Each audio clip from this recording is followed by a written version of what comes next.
Shulba Mataji, would you like to sing?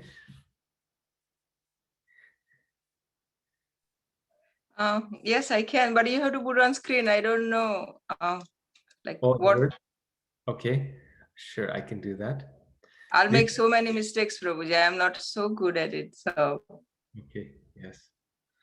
Divya Mataji, are you doing well in Texas? Prabhuji, as for now, we are doing good. Thank Yes. you so much. Yeah, yeah. Yeah. You had to move to some other devotee's home, is that right, for some time? Yes, Prabhuji. Yesterday only we moved because we were running out of water and pipes were bursting. So all there was all roof leakage and every stuff like that in every places. So the roofs were falling down and stuff like that. Many devotees had to face that. So, but yeah, fortunately we were safe. So And why did the roof fall down? I mean, because of the I, cold? yes, Prabhuji, I think so. There was some pipe bursting through the roof, and something happened. The copper things, I don't know exactly, and the roof, whole roof fell down, and the water was just like coming, and it was like a shower in the hallway and everything. Many devotees had to face that, but fortunately, we are safe, Prabhuji. Yeah, so we had to move to another devotee's place yesterday. We moved because we were out of water. Wow. We somehow managed cold, but water we couldn't. Yes, Prabhuji. It's unbelievable, the material is like when Krishna decides, it's just, all the facilities fall short, isn't it? Yes, Prabhuji. These 5 6 days were like horrible with the cold and everything. It was like unmanageable, but okay. Somehow we managed. We tried to manage. Well, at these times, isn't it? It's so nice to be a devotee. We have a big devotee family, and there's some devotees in good areas, and they're Yes, hosting the other devotees. Imagine the others, who are just all alone in that city. yes, I mean, if Prabhuji. you don't have money, then you cannot go into a hotel, or you're just on the street. Yes, we were just thinking of the homeless persons, how they were managing, and we were just thinking about them. So, but yeah, Krishna finally protected us. Kalachandji, we should also always pray that okay, Kalachandji is protecting us. Yes, yes, Matsi. Yes, he's there. Yes. Shulba Mataji, if you like, you can sing next time. You can prepare it for next time. And then this time, Divya Mataji, you can sing. Sure, Prabhuji. thank Jaya you, Prabhuji. Thank you. Thank you. Hare Krishna. Jaya Radha Madhava Jaya Kunja Bihari Jaya Gopi Jana Vallabha Girivaradari Yashodanandana Brajajana Ranjana Yashodanandana Brajajana Ranjana Yamuna Tira Vanachari Yamuna Tira Vanachari Jaya Radha Madhava Kunja Bihari Jaya Gopi Jana Vallabha Girivaradari Hare Krishna Krishna Krishna Hare Hare Hare Rama Rama Rama Hare Hare Hare Krishna Krishna Krishna Hare Hare Hare Rama Rama Hare Hare Hare Krishna Krishna Krishna Hare Hare Hare Rama Rama Hare Hare Jaya Jaya Prabhupada Prabhupada, Prabhupada Jaya, Jaya Prabhupada Jaya, Jaya Gurudev, Gurudev, Gurudev Jaya, Jaya Gurudev, Nitai Gaura Haribol, Haribol, Haribol, Nitai Gaura Haribol.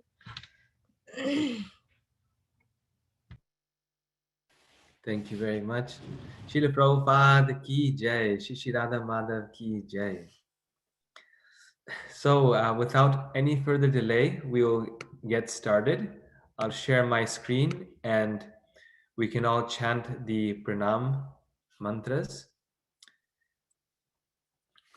Om Jnanam Timirandhasya Jnananjana Shalakaya Chakshurunmilitam Yena Tasmai Shri Gurave Namaha Shri Chaitanya Manobhishtam Stapitam Yena Bhutale Swayam Rupa Kadamahyam Tadati Swapadantikam Vandeham Shri Guru Shri Yuta Padakamalam Shri Gurun Vaishnavangsha Shri Rupam Sagrajatam Sahagana Raghunathanvitam Tam Sajivam Sadvaitam Savadutam Parijana Sahitam Krishna Chaitanya Devam Shri Radha Krishna Padan Sahagana Lalita Shri Vishakhan Vitangsha He Krishna Karuna Sindho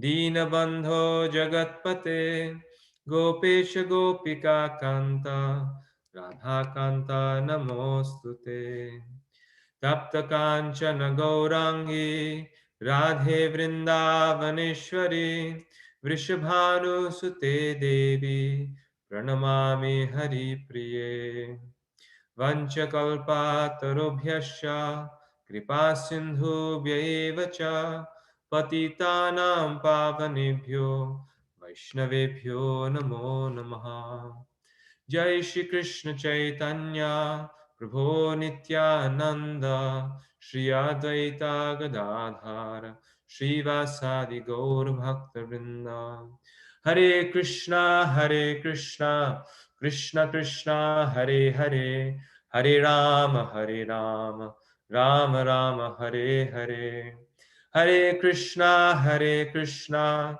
Krishna Krishna Hare Hare Hare Rama, Hare Rama, Rama Rama, Hare Hare. Hare Krishna, Krishna Krishna, Hare Hare. Hare Rama, Rama Rama, Hare Hare. Now we'll chant the mantra before reading the Gita. Om Namo Bhagavate Vasudevaya. Om Namo Bhagavate Vasudevaya. Om Namo Bhagavate Vasudevaya. So welcome again, everyone. We are now finishing the second part of the Bhagavad Gita. So after today, we'll be 2/3 through the Bhagavad Gita. A big accomplishment. Congratulations to all of you. This is completing the second part of the Gita, which is focused on bhakti. So as we said, the most confidential part, the part between in the sandwich, in the middle of the sandwich. This is chapter 12. So this scene here is showing the end of the Vishwarupa. When the Lord has shown his Vishwarupa, then he shows his form as Vishnu, and then finally comes back as in his form as Krishna. So Arjuna and Krishna is here. So this is the reason this picture is here is why? Because chapter 12 starts with the end of chapter 11. So after witnessing Krishna's awesome universal form, Arjuna wishes to confirm his own position as a devotee who works for Krishna as opposed to a jnani who renounces work. So Krishna has, in chapter 10 itself, Arjun was convinced to follow Krishna's direction after the Chaturshloki Gita. Then Arjun wants to see Krishna as the Supreme Personality of Godhead. So Krishna shows his universal form. And now, after seeing this awesome, amazing form, Arjun wants to know that is worshipping this unlimited, impersonal, magnificent form the highest method through the process of knowledge, or is following Krishna's instructions to work for him, which is not a difficult instruction to fulfill. So he has a very difficult instruction, is fulfilling that difficult instruction for Krishna, the person before him. Is that the highest path? Is that the best path? So chapter 12 actually starts with Arjun's question. And this question, Arjun says so beautifully, and he doesn't beat around the bush, right on the nail. He says, here, maybe I'll share the screen.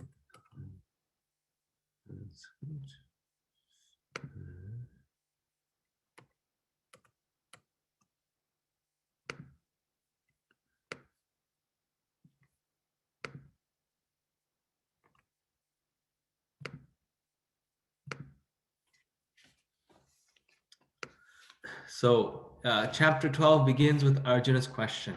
Arjuna vacha evam satata yuktaye bhaktastvam paryupasate ye chapyaksharam avyaktam tesham ke yoga vittama. Can all of you hear me clearly? Is it echoing too much or is it sounds good? Good, Prabhuji. Good Prabhu, no echo. So Arjun here is asking, Arjuna said, which is considered to be more perfect? Those who are always properly engaged in your devotional service, or those who worship the impersonal Brahman, the unmanifested? So Prabhupada here begins with this. Krishna has now explained about the personal, the impersonal, and the universal, and has described all kinds of devotees and yogis. Generally, the transcendentalists can be divided into two classes. One is the impersonalist, and the other is the personalist. The personalist devotee engages himself with all energy in the service of the Lord. The impersonalist also engages himself not directly in the service of the Lord, but in meditation on the impersonal Brahman, the unmanifest. We find in this chapter that of the different processes for realization of the absolute truth, Bhakti Yoga, devotional service, is the highest. If one at all desires to have the association of the Supreme Personality of Godhead, then he must take to devotional service. So, chapter 12 begins with this very essential question of Arjun. Where Arjun, although fully convinced, now he wants the final conclusion. And this is the end of the middle 6 chapters, right? We said it's chapter 12. So here, Krishna in some ways is giving us the essence of the essence. And therefore, many, many people consider chapter 12 to be their favorite chapter. And you'll see why. It's actually so blissful, this chapter. We always have this discussion, and it's so difficult to figure out which chapter is the best chapter in the Gita. And every time we read a chapter, we're convinced this is the best chapter. But chapter 12 truly is a garland that every one of us can wear around our neck, because this is the essence of our whole process. In this chapter, Krishna answers Arjuna's question. He describes the utmost, the highest platform of devotion. He establishes the superiority of bhakti, and he establishes the superiority of the personal form of the Lord. So, just a quick now overview of this chapter. So, the first 7 verses, we looked at Arjuna's question, establishes bhakti over impersonalism, which is the same thing as personalism over impersonalism. Arjuna asks, which is superior, worshipping Krishna through devotional service or worshipping his impersonal feature? Krishna immediately responds, saying that one engaged in his personal service is topmost. Krishna does not even think twice. Next verse, he tells him, a worshipper of the impersonal is less perfect and undergoes more difficulty than one who worships Krishna.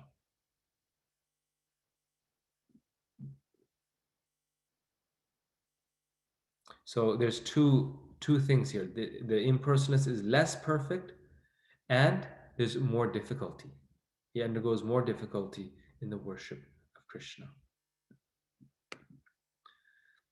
The second part, then, after establishing the perfection of devotional service, Krishna says, well, what if someone cannot reach that perfect stage? Well, then he describes the progressive stages of devotion. And this is very special. This is the part that personally I very much like. And people are really into yoga and things and, structure. So this is called the yoga ladder. It's the structure of yoga. So Krishna and the Gita describes so many different types of yoga. So one may not know, well, which one should I follow? So in this chapter, it's virtually the only place where Krishna actually gives his own viewpoint on which is better than which. Of course, bhakti is the best, and he says that many times in the Gita. But even before that, in terms of, in his opinion, what is the gradation of these different processes of yoga? Krishna describes in reverse order the progressive path leading to pure devotional service. He first advises the devotee to fix his mind constantly on him. If one cannot do that, one should purify oneself by following the rules and regulations of bhakti. If that is too difficult, one may engage in karma yoga, giving up the fruits of work to Krishna. If one cannot even follow this practice, then he recommends the indirect path, which begins with renunciation of work and leads to knowledge and meditation. So here, this is just a summary. I'm going to get very much in detail into this. So don't worry if you didn't follow all the steps that's mentioned here. This is just a quick summary. We'll talk about this in detail. This is actually the core of this chapter. And then the last part, which is actually the longest section of this chapter, the longest section. It's actually most of chapter 12. And it's very nice actually sometimes to read the Gita as a whole, read it from beginning to end in the same day. And you'll notice that Krishna describes the qualities of a devotee so many times in the Gita, so many times, showing that how the devotee is dear to the Lord, but the devotee who exhibits transcendental qualities is the most dear to the Lord. And this longest part describes the qualities that endear one to Krishna. So we've all experienced this. You find a devotee who's a devotee, but very rough on the edges, very kind of, you could say, harsh or tough or rough. And that person is a devotee. That person is dear to Krishna. And then you also find a devotee who is a devotee, but he embodies all the qualities of the demigods, or even more. They're gentle, humble, kind, perseverant. That person's also a devotee. So one may think they're both devotees. Why is it that one is so nice to me and the other is not? Well, the one that is exhibiting these qualities is a devotee that is very dear to Krishna. which makes sense, right? We think, Krishna also notices that difference, and Krishna here is confirming. So for ourselves, we need to know that, well, I want to aspire to get these qualities, because if I'm the devotee that exhibits these godly qualities, then I will also be very dear to Krishna. And these qualities are not artificially exhibited. They're not easy to exhibit. Prabhupada, in one place, he says that how you know a person based upon how they behave in times of adversity. So, everyone can exhibit these qualities when times are good. We can be kind and we can be humble and we can be generous when times are good. But, when the power goes out, when the water breaks, then at that time, what is our quality? I had this experience recently in my department where I'm working, that, there's so many of our faculty, a few of our faculty that are working towards social justice. They're all about social justice and, how we should fight for others and sacrifice for others. And then recently there were pay cuts, not pay cuts. They're doing cuts in the department which meant removing employees, removing some faculty. And these same faculty that were so big on social justice and self-sacrifice and ethics and all these things, at that time it was so it's just humorous. It was expected, but it was every person for themselves, right? No question of making a case for someone else why they should stay, or sacrificing one's own position, even if one's thinking about retiring in a few years for the benefit of someone else. No question. All of a sudden, it was what's good for me, and cutthroat competition, bad mouthing of the others, to a certain degree, trying to get your special avenue to the administrators who are making the decisions, right? So we may exhibit artificially so many qualities, but those qualities are only exhibited truly in the body of a devotee who is truly attached to Krishna, who is selfless and does not ultimately care about material prosperity and material things. Another nice example, we'll talk about this more later when we come to this section. A nice example is Hiranyakashipu and Prahlad. In that section, Prabhupada describes how just a few minutes before, Hiranyakashipu was smelling Prahlad's head, kissing his cheek, just like a loving father does to the child. But the moment he hears that Prahlad is on the side of his enemy, Hiranyakashipu, and there's a trouble in Hiranyakashipu's sense enjoyment. The moment he hears this from Prahlad, he picks up his sword and he's ready to attack Prahlad. So Prabhupada says these are the qualities of the materialist, that the materialist, their qualities only exhibit when times are good. Because many people also say this, that, with karmis, they're sometimes so nice. Materialists, they're such nice people, and devotees, they're not nice people. So how can we understand this? It's a very common question. That, well, the devotees, they're so mean to me, and sometimes they are criticizing me and this and that. But my people at work or something, they're nice to me. But that's the thing, that the devotees, they have faults, but are the materialists also going to be the same way in times of adversity, right? Are they actually going to exhibit those qualities that we think that they have right now? So, having described the stages of devotion, Krishna now enumerates the transcendental qualities automatically achieved by bhakti yoga, which endear the devotee to Krishna. Pointing out these qualities further substantiates the theme of chapter 12, that bhakti is the best method of spiritual advancement. Krishna concludes that one who faithfully follows the path of devotional service, making him the supreme goal, is very dear to him. Why?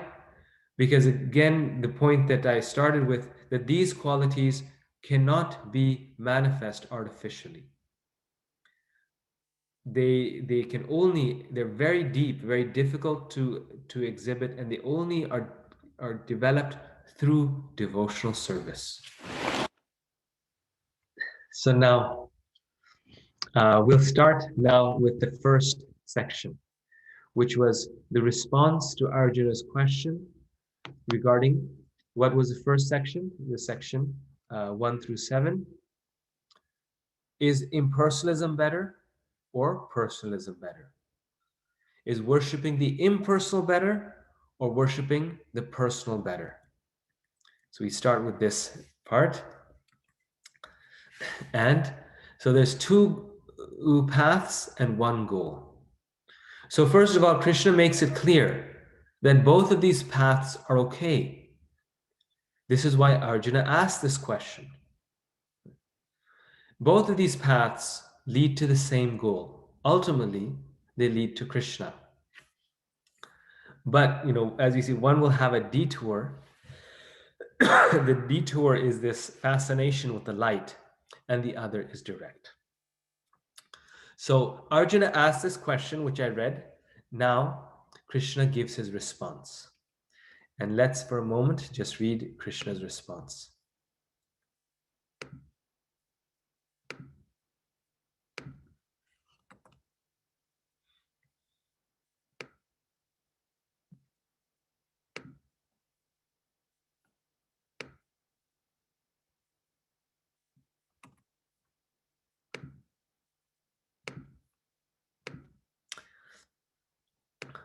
The Supreme Personality of Godhead said, "Those who fix their minds on my personal form and are always engaged in worshiping me with great and transcendental faith are considered by me to be most perfect." Those who fix their minds on my personal form and are engaged in worshiping me with great and transcendental faith are considered by me to be most perfect. And then next verse.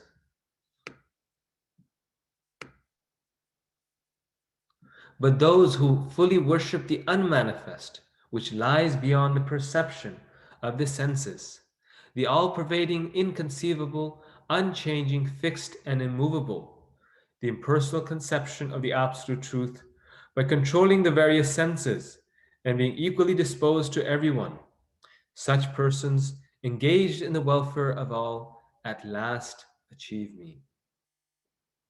So, here in this second path, Krishna is saying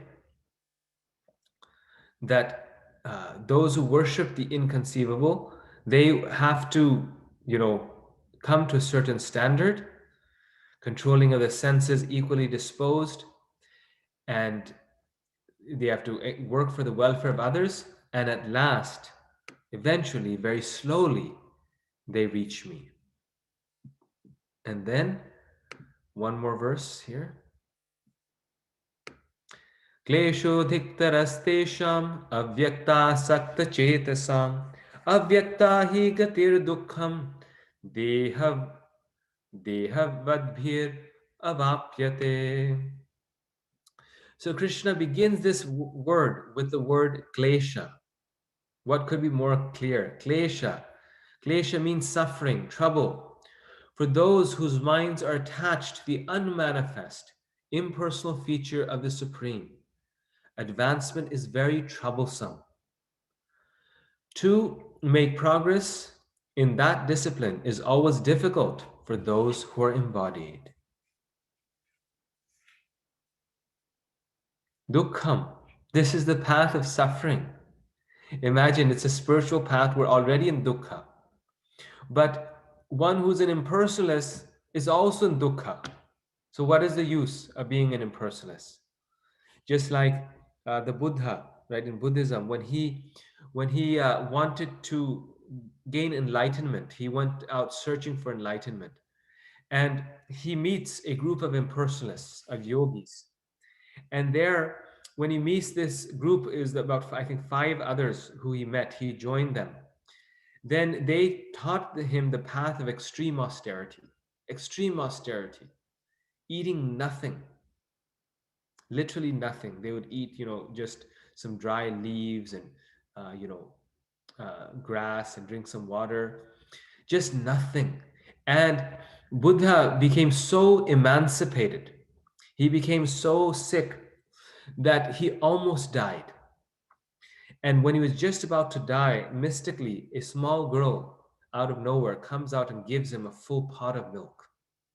He gets this beautiful, nice pot of milk. And so, seeing that he's about to die, he drinks the entire pot of milk. And when he drinks it, he feels very nourished. And his attendants, those who were with him, the fellow yogis, when they saw that the Buddha drank this entire pot of milk, they said, "How could you do something, you sense enjoyer?" And at that time, all of his friends, his yogi friends, they all gave him up. They left him and they went off, rejecting him as, incompetent to become a yogi. So, so the thing is that this path is so troublesome. Even Buddha rejected it. And then he came and he taught what is known as the middle way, the path of moderation. But even that path that the Buddhists practice, it's a path, you have to be a monk. Most Buddhists, so many Buddhists are monks in monasteries, and you have to lead a very difficult life of, sitting for hours and hours and just meditating and sitting and meditating. You have to give up desire. You have to become, almost desireless. People, they meditate for such a long time that after their meditation, they have to go undergo knee surgery. I knew a Buddhist monk. He would sit down and meditate for 4 or 5 hours at a stretch. He would not move, and so his knees got damaged because of that. And then he had to go for knee surgery.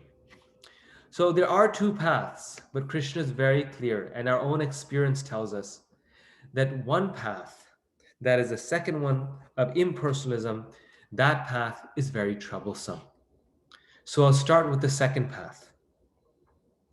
This path, the worship of the impersonal, is very difficult. It is a troublesome, difficult, theoretical at first. One can realize the eternal and knowledgeable aspects of the self, but not the blissful portion. So even if once you attain this impersonal perfection, after so much trouble and difficulty, the realization that you get in the impersonal realization is Sat and Chit, but there's no Ananda. So there's 3 aspects to the absolute truth. There's Sat, there's Chit, and there's Ananda. Sat, Chit, Ananda. The only 2 that you experience is Sat, eternality, and Chit, which is knowledge. Sat and Chit. But there's no Ananda there. So the nature of this path is that it should be, it should not be, even if you practice it very nicely, you don't get that blissful experience that you get in the other path. And the process that Krishna describes is that it involves, quite interestingly, it does involve worship. Even Shankaracharya, he said that the impersonalist must worship the deity to get to a point of, you could say, mental purity. Ultimately, he didn't believe in he didn't believe in the personal form of the Lord, so that worship was more means to the end, but nevertheless, it needs to be there. The control of all the senses have to be perfectly controlled, which means starving the senses to some degree. Seeing everyone equally, no duality within the self and others. which is possible, but also is very difficult because we do see difference, and some people are nice to us, some are not. And then finally, working for the welfare of all living entities. So these are different paths and processes that one needs to practice on this path. The danger on this path, Prabhupada explains this in the purport, is that the impersonal path can also lead to atheism. This path of, you could say, not following the path of devotional service. So this second path also includes paths of fruitive activities. So any path other than the path of pure devotional service can be understood in the second path. And these paths are predominated by the viewpoint of impersonalism. There's a danger of turning to atheism. Just like the image here is showing the image of who can say actually? It's a little difficult to figure out. So what is this a picture of here?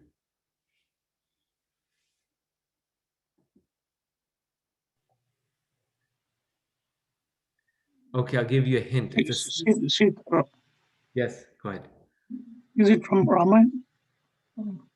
From? Is it from Ramayana? No, it is from the Srimad Bhagavatam. It's a scene from the Bhagavatam. Daksha Yajna. Yes. Daksha Yajna, yes. It's a scene from the Bhagavatam, so it's Daksha Yajna. Daksha, he pretty much became an atheist. He was disrespecting Shiva. He, the Bhagavatam describes him as an atheist due to his offense. So, so this is what this path of fruitive work. Daksha was a devotee of the Lord. He was Daksha. He was the son of Brahma. He was a devotee of the Lord. But because he did not take to the path of pure devotional service, but he took to the path of fruitive work and cultivation of knowledge and speculation, he easily and quickly slipped into atheism. So the second path of impersonalism, the troublesome path, can also lead to atheism. So this path is like if you have a rock, rather than jumping over it, it's trying to lift it. Why is this? Because the nature of our senses is to enjoy things, desire things. So to try to close the senses off, like the Buddha experience, the example that I gave you, is very, very difficult. It's very unnatural to the self. If you tell a child you just sit, the child will be miserable. So the mind is like a child. If you tell it you just sit and focus, meditate, and deny yourself of everything, the soul becomes very miserable, because by nature, the soul is pleasure seeking. The soul desires pleasure. And so this is actually quite impossible. Whereas the second path, as we will see, does not deny the senses. It does not deny us pleasure. But this first path, sorry, not the second one, the first path, the path of bhakti, the path of pure devotion to the Lord, it changes the object, that changes the content of our desires and our senses, rather than limiting it. So, bhakti from the beginning, or pure devotional service to the Lord from the beginning, is a path that is very simple. It is a path that is very natural to the soul and is very simple. It's interesting that in the same tradition of Buddhism, in which one of the principles is to give up desire, Buddhists themselves agree that you cannot give up desire. So therefore you must give up extraneous desire. You must basically give up all the things that you want, but you'll still have some desire. So it's still, a somewhat painful process. And then furthermore, because Buddhists believe in nirvana, and impersonalists also, they believe in, impersonal realization, they don't believe in the form of the absolute truth. Nirvana simply means emptiness. Ultimate reality is empty. But if you go to Thailand, if you go to Bangkok, you'll find so many temples. And there, what will you find? You'll find statues of Buddha. Beautiful statues, huge deities of Buddha with big temples and with priests with big pot bellies, making all sorts of foods and, collecting donations. So you ask them, I mean, your process is all about nirvana, realizing emptiness. The absolute truth has no form, has no. So why are you keeping statues of Buddha? Why would you want to have? I mean, you're just arguing against the personalists. The Buddhists, the impersonalists have been averse to Vaishnavism and have criticized them for their deity worship, the worship of the Lord. But then we see that their masses, in order to attract the population where Buddhism is the religion of the country, they have to establish temples. They have to have deities. Why? Because it's unnatural to the self not to have one. So this process of bhakti is actually the natural process. And this is the process, the only process that works. So Prabhupada, when he established the worship of Krishna, and I think this is Kalachanchi, is this right? Yes, Prabhuji. Yes. I didn't actually do this conscientiously. So just see, today Kalachanchi has come. Yeah, that's why I took a picture, Prabhuji. So if you have, Wow. yeah, can you share this picture in the group, Prabhuji, WhatsApp? Sure, I can share it, no problem. Thank you so much. Yeah, I mean, you see, when the big altar wasn't there, all these things, Krishna, he was just, so beautiful. I mean, this was probably the installation. Yes, Uh, first Prabhupada's first Aarti to Kalachandji. wow, wow. He himself established. Yes, Prabhuji. So the Lord, he becomes manifest because this is the process that is natural to the soul. And Bhaktivinoda Thakur has actually said that if children do not get deities to worship, they will become atheists. Why? Because we need a form. Children, especially, they need to see God as a person. Otherwise, they'll lose interest in God. And this is what's happened, unfortunately, even in the personalist traditions of the world, like Christianity, where there's no deity worship. You see, the children, the youth, they become atheists because you keep talking about the person. Christians very often, they talk about having a personal relationship with God, and you love God, and it's so nice. Actually, the philosophy is so beautiful. It's Vaishnavism. Love the Lord with all your heart, mind, and soul. But if they don't see the Lord, if there's no one to love, then it turns into atheism. So this is the natural process, very easy to follow. And what are the requirements of this process? Maya Vesha Mano. Fix the mind on Shyamasundar, on Krishna. Fix the mind on Krishna. This is Krishna's first requirement. So here, notice, it is not the emptying of the mind. It's not the control of the mind. It's not starving the mind. But you take that same mind, like Prabhupada said, the rascal mind, and you fix it on Krishna. And in this way, it is fully focused. Immediately, the first thing the Krishna gives is the process is positive. Fix it on Krishna. And you must do this with faith. Shraddhaya, with faith. Transcendental faith.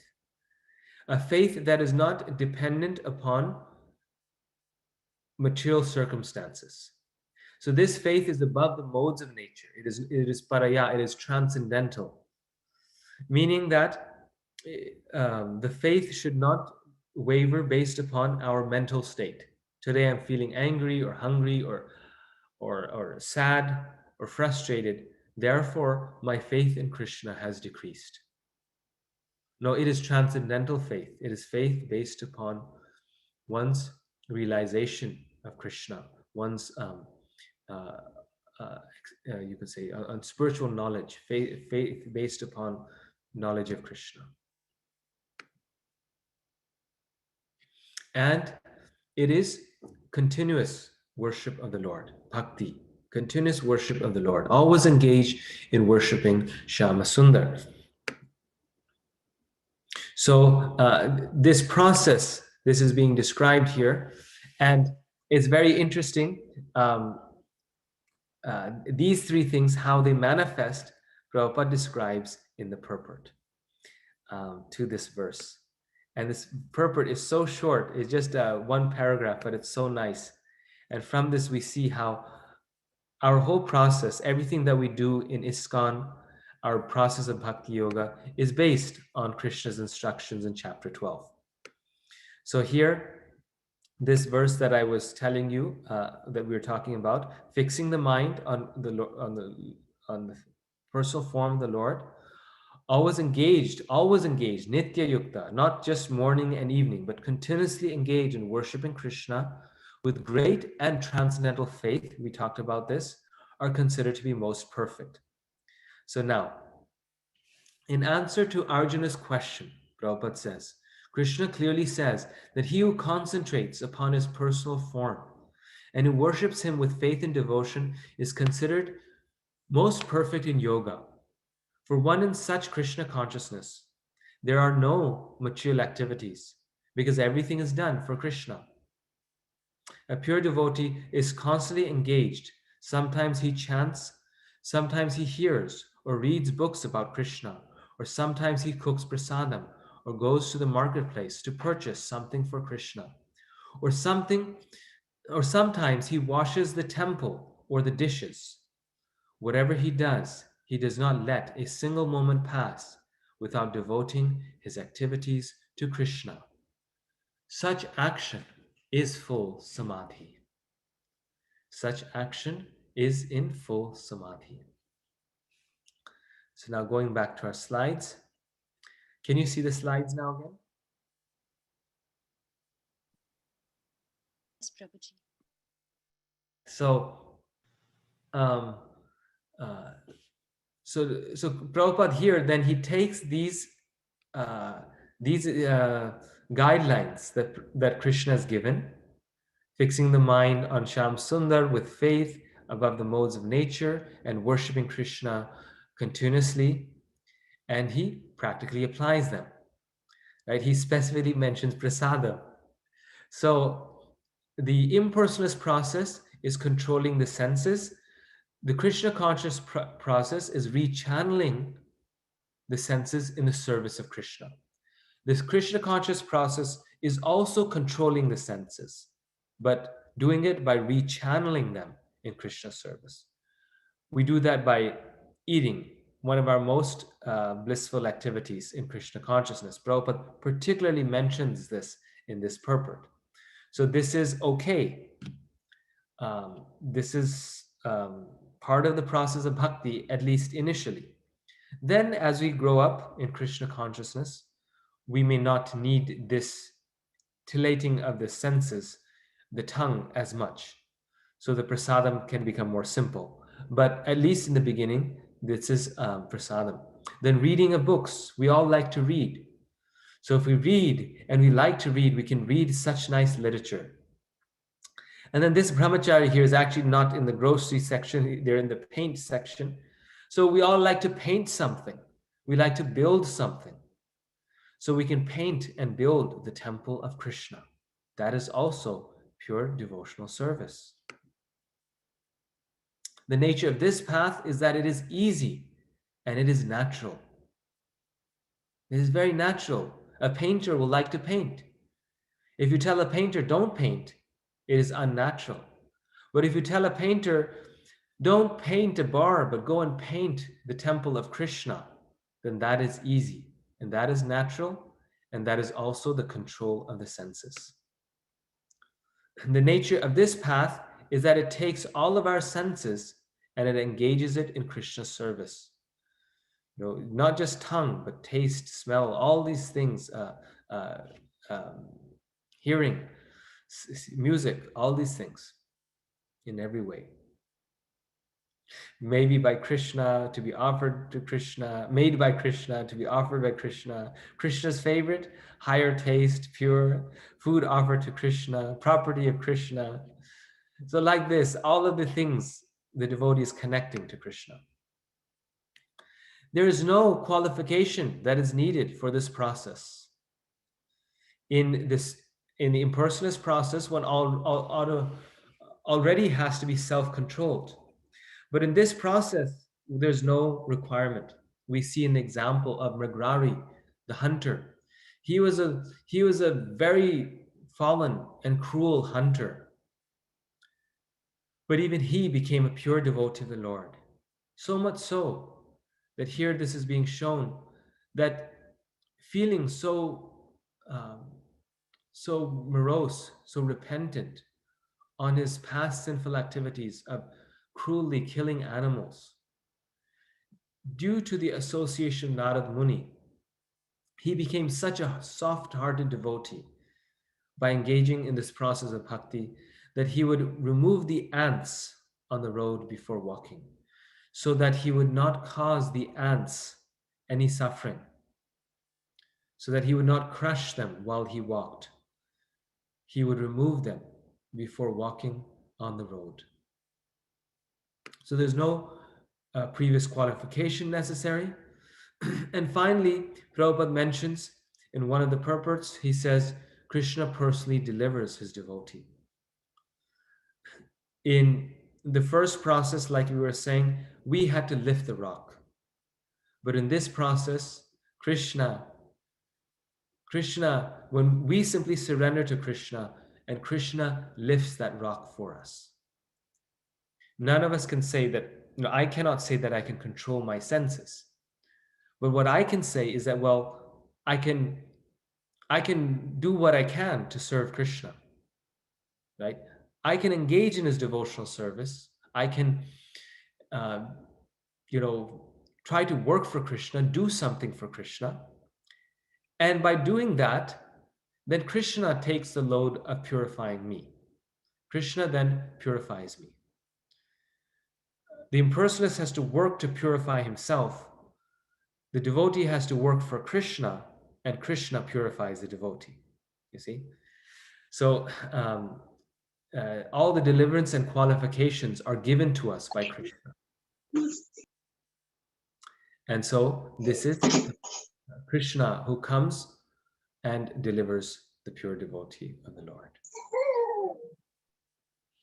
Okay, so now we've seen that this is Krishna's, Krishna has established that this is his preference. This is his first preference, that we surrender our life to Krishna, we fix our mind on Krishna through devotional service, and we reach him. And the other path is too troublesome. So now the question comes up is, what do we do if we're not on that level? So although this process is so easy, it is not easy for all of us. We still have so many material desires, so we don't want to surrender to Krishna.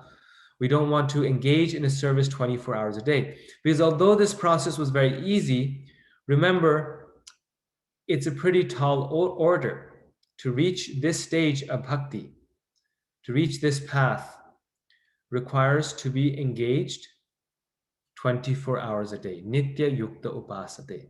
24 hours a day, one has to be engaged. So we may say, Prabhu, I'm not on that level.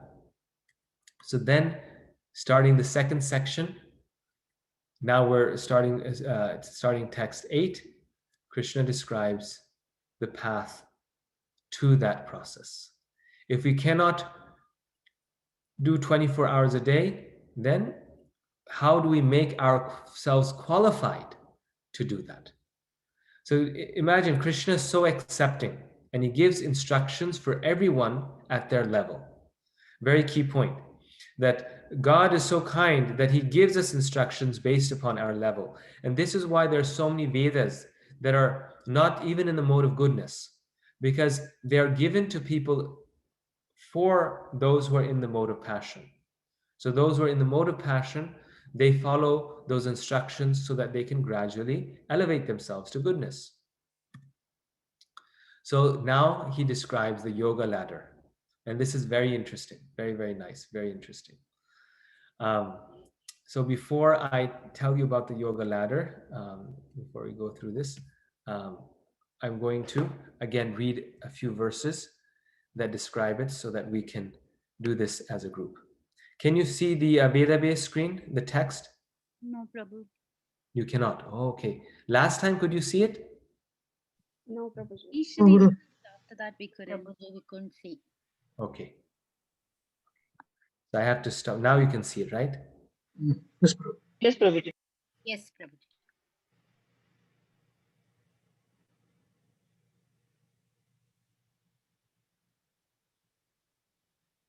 So here, before Krishna talks about the yoga ladder, he says here very clearly, he says,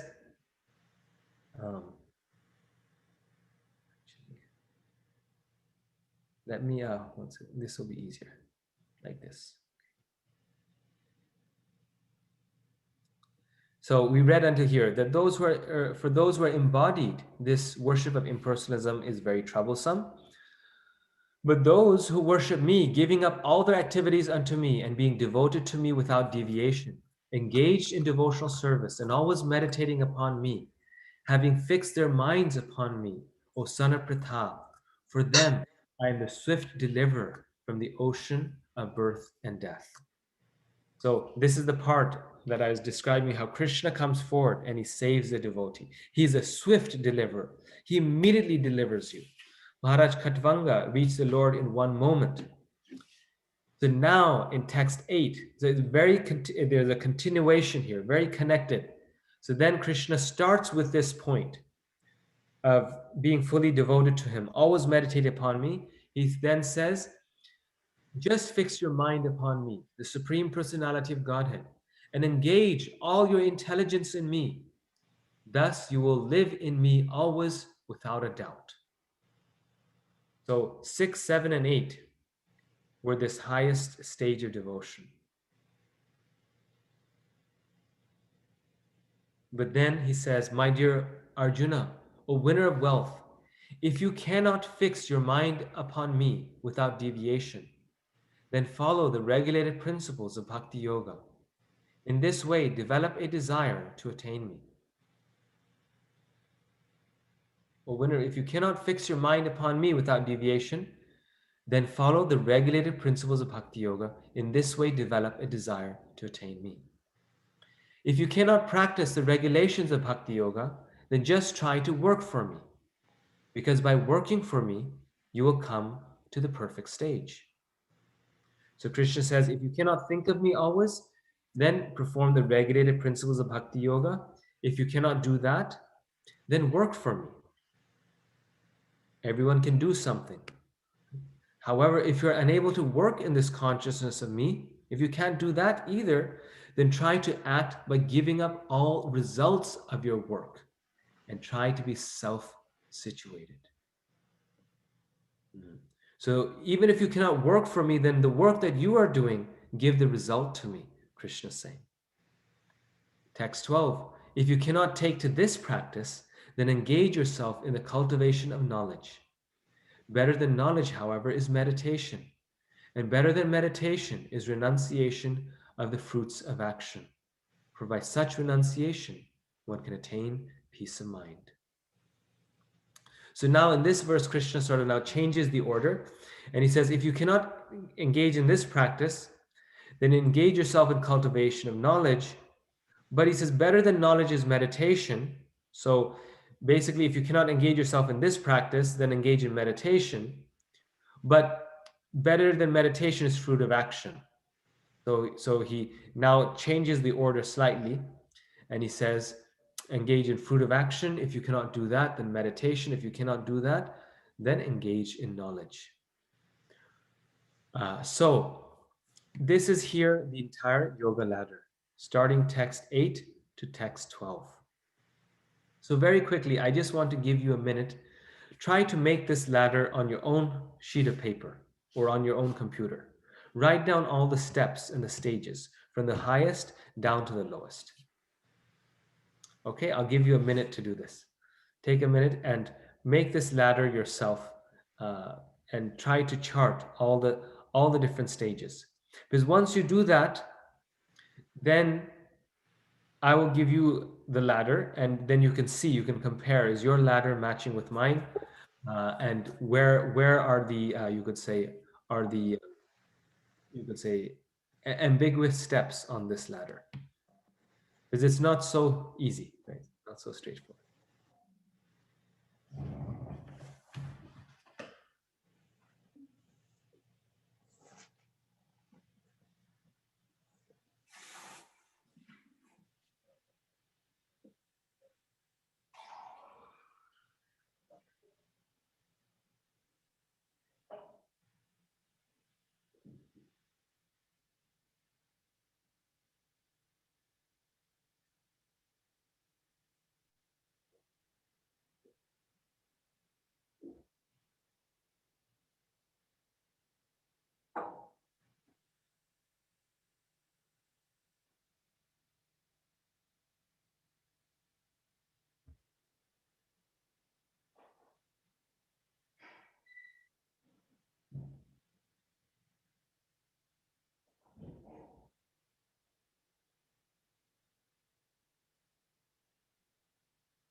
Okay, so who wants to mention? We'll just take one turn quickly. The highest stage of the ladder. What is the highest stage? Prabhuji, fixing mind and intelligence on Krishna. Okay, perfect. Yes, thank you. What is the next stage? Someone else? Regulating principles of yoga. Okay, second stage is the regulated principles of Bhakti Yoga. If you cannot do that, do that. What is the next stage? Work for me. For Krishna. Work for Krishna. Very nice. And what is the next stage? Give up the future results. Okay, so give up the results.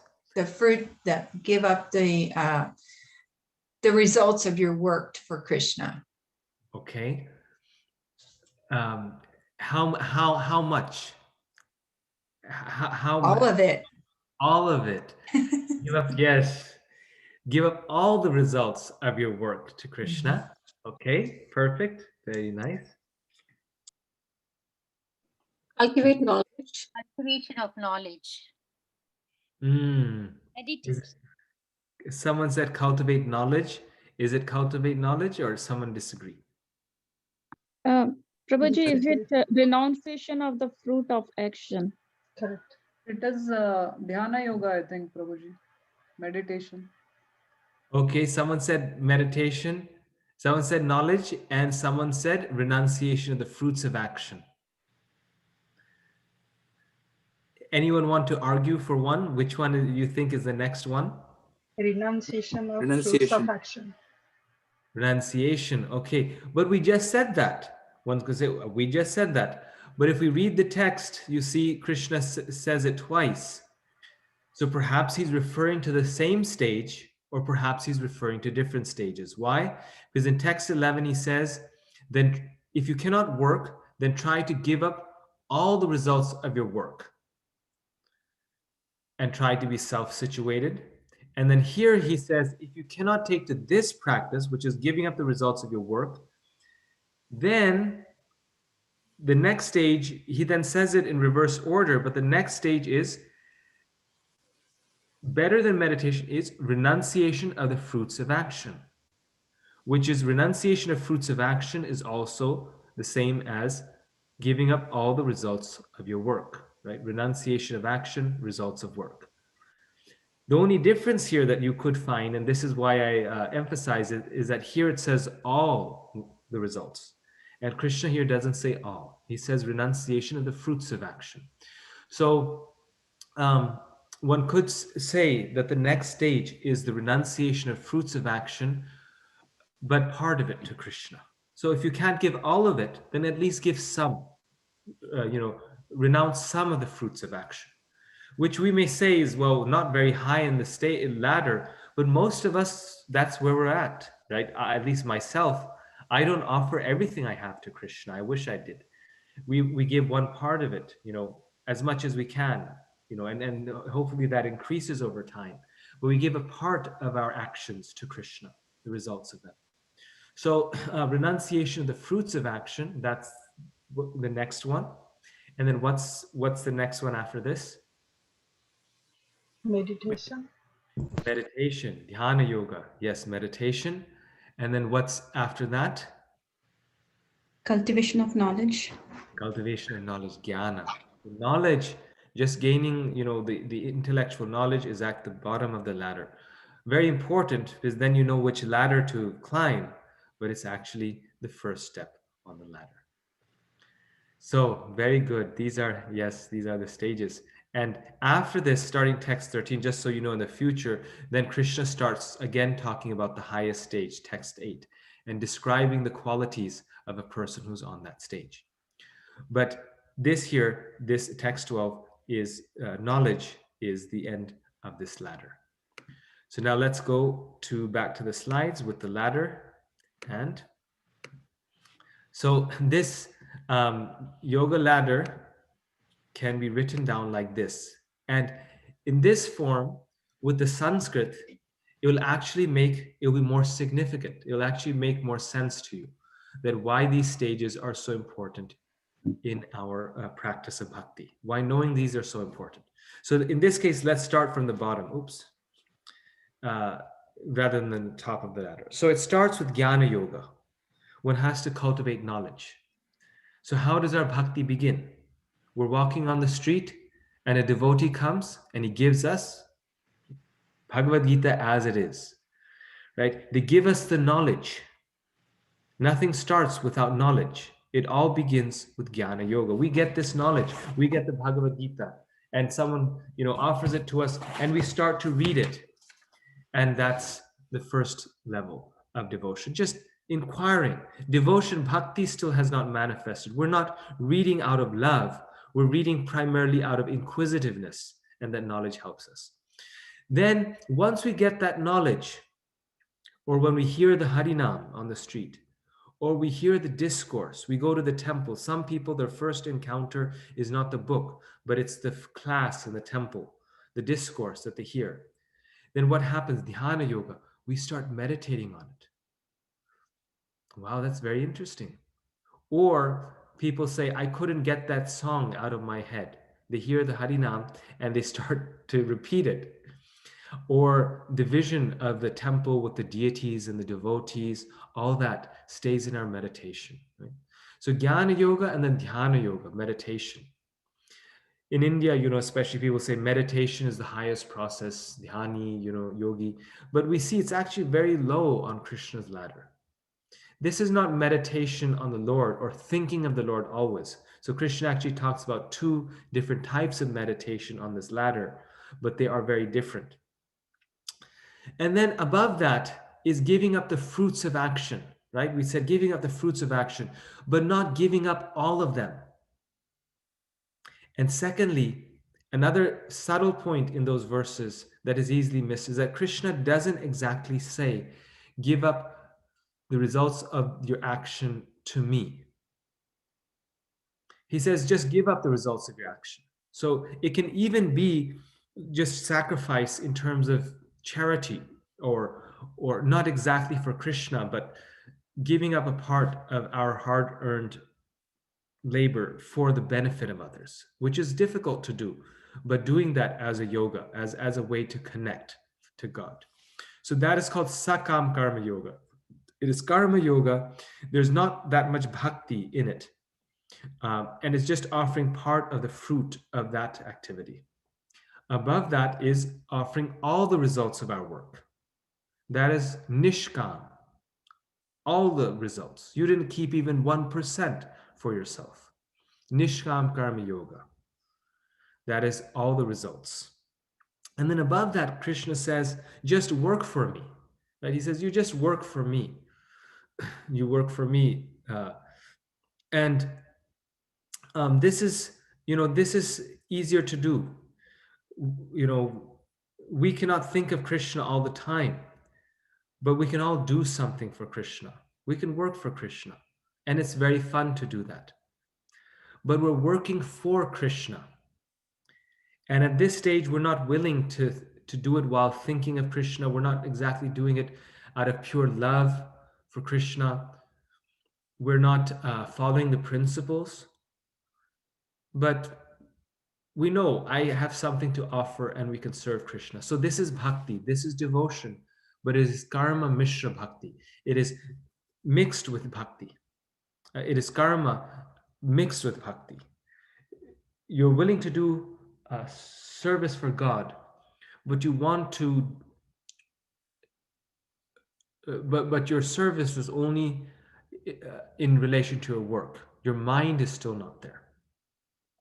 Now, some commentators, you could say, or some study guides, they put karma mishra bhakti for this stage. But as far as I can understand, it should be at this stage. So like your study guide, the second one that I sent you, they actually say karma mishra bhakti is here. But different opinions on this. This stage is bhakti. You're working for Krishna. Particularly Krishna says we're working for Krishna. So it is bhakti. And so, but it is mixed with this karma, with it's on the level of working for Krishna. Then higher than that is the stage where most of us are at, which is called sadhana bhakti, following the rules and regulations of devotional service.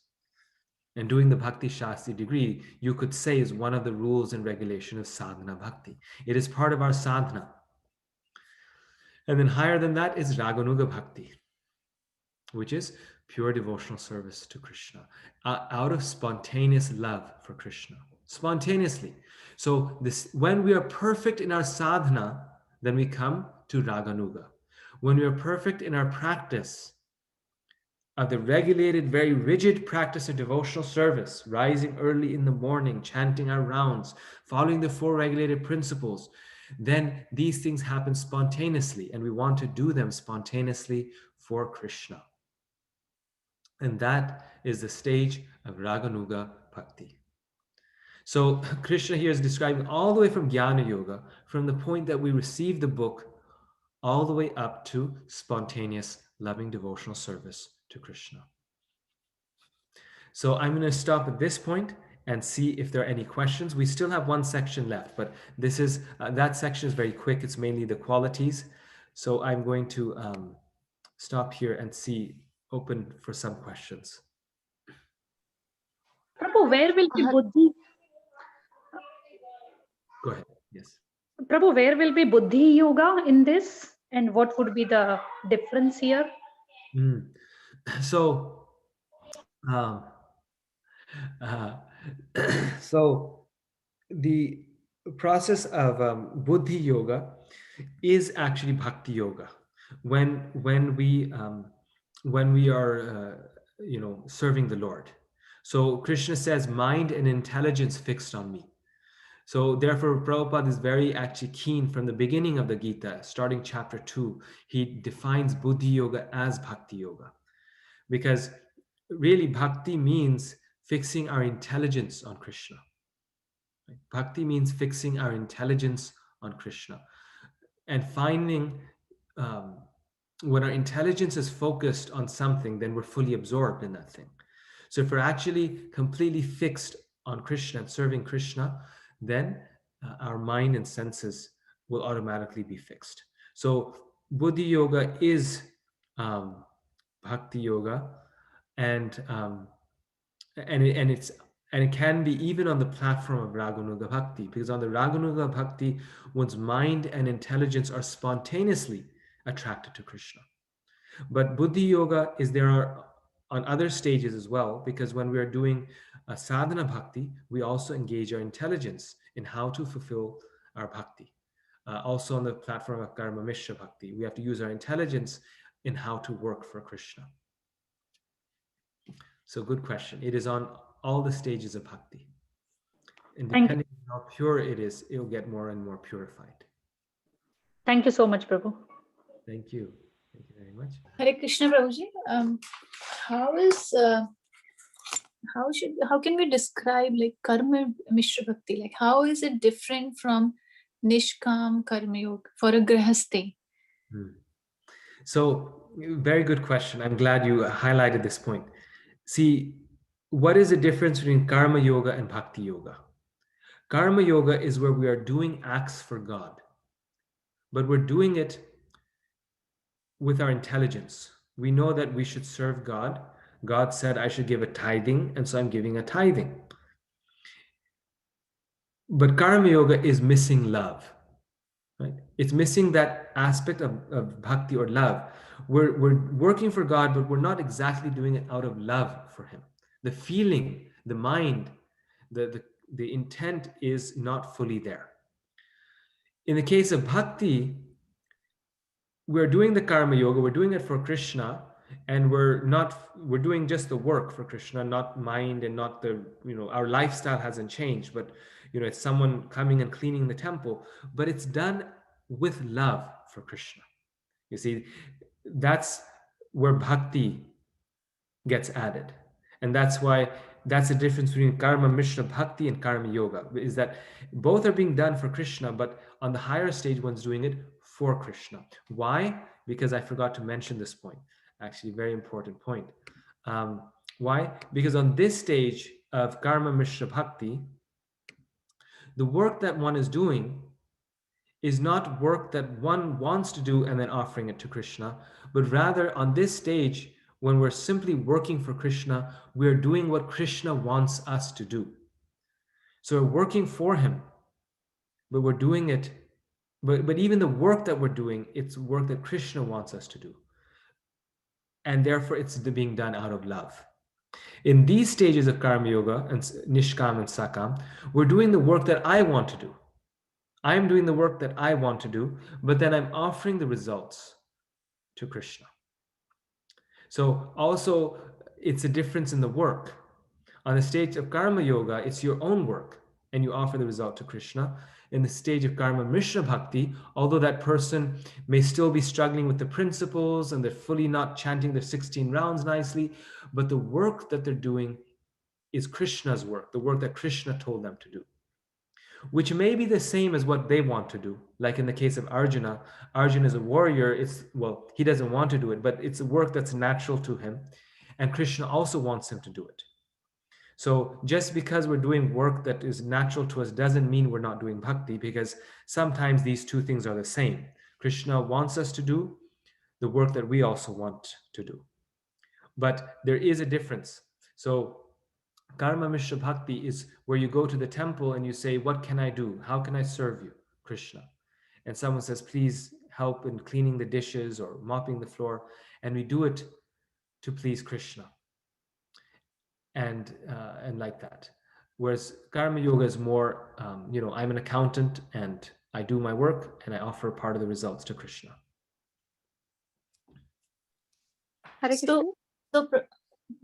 So following with this question only, Prabhuji,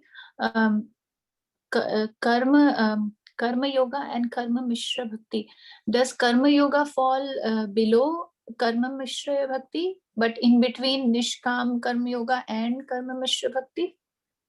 Yes, because see, this is bhakti, but it's mixed with karma. And karma yoga, when it's mixed with bhakti, is karma mishra bhakti.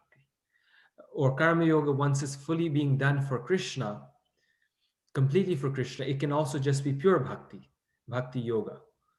But unless our mind and senses are purified, the activity that we're doing for Krishna will not be completely pure.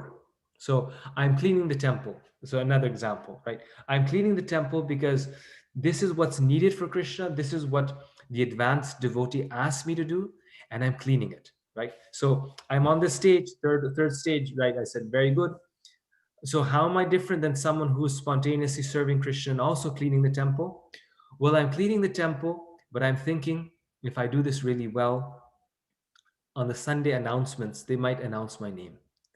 And people will know that I'm the devotee who comes every week and cleans the temple. And and then I will get the Maha sweets in the morning, furthermore, as a plus point. So though it is work being done for Krishna, there is still some desires. It's not fully purified because there's some it's mixture of personal desire, or maybe the motivation is not completely there.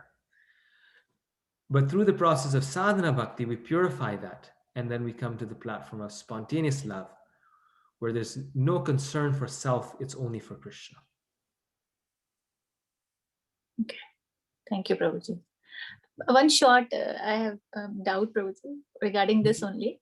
So, Yeah, for example, we do service in the temple while we are doing, say, cooking for Rajbhog or doing the dressing, and we have the time foundation. So the mind is most of the time, focusing on the time.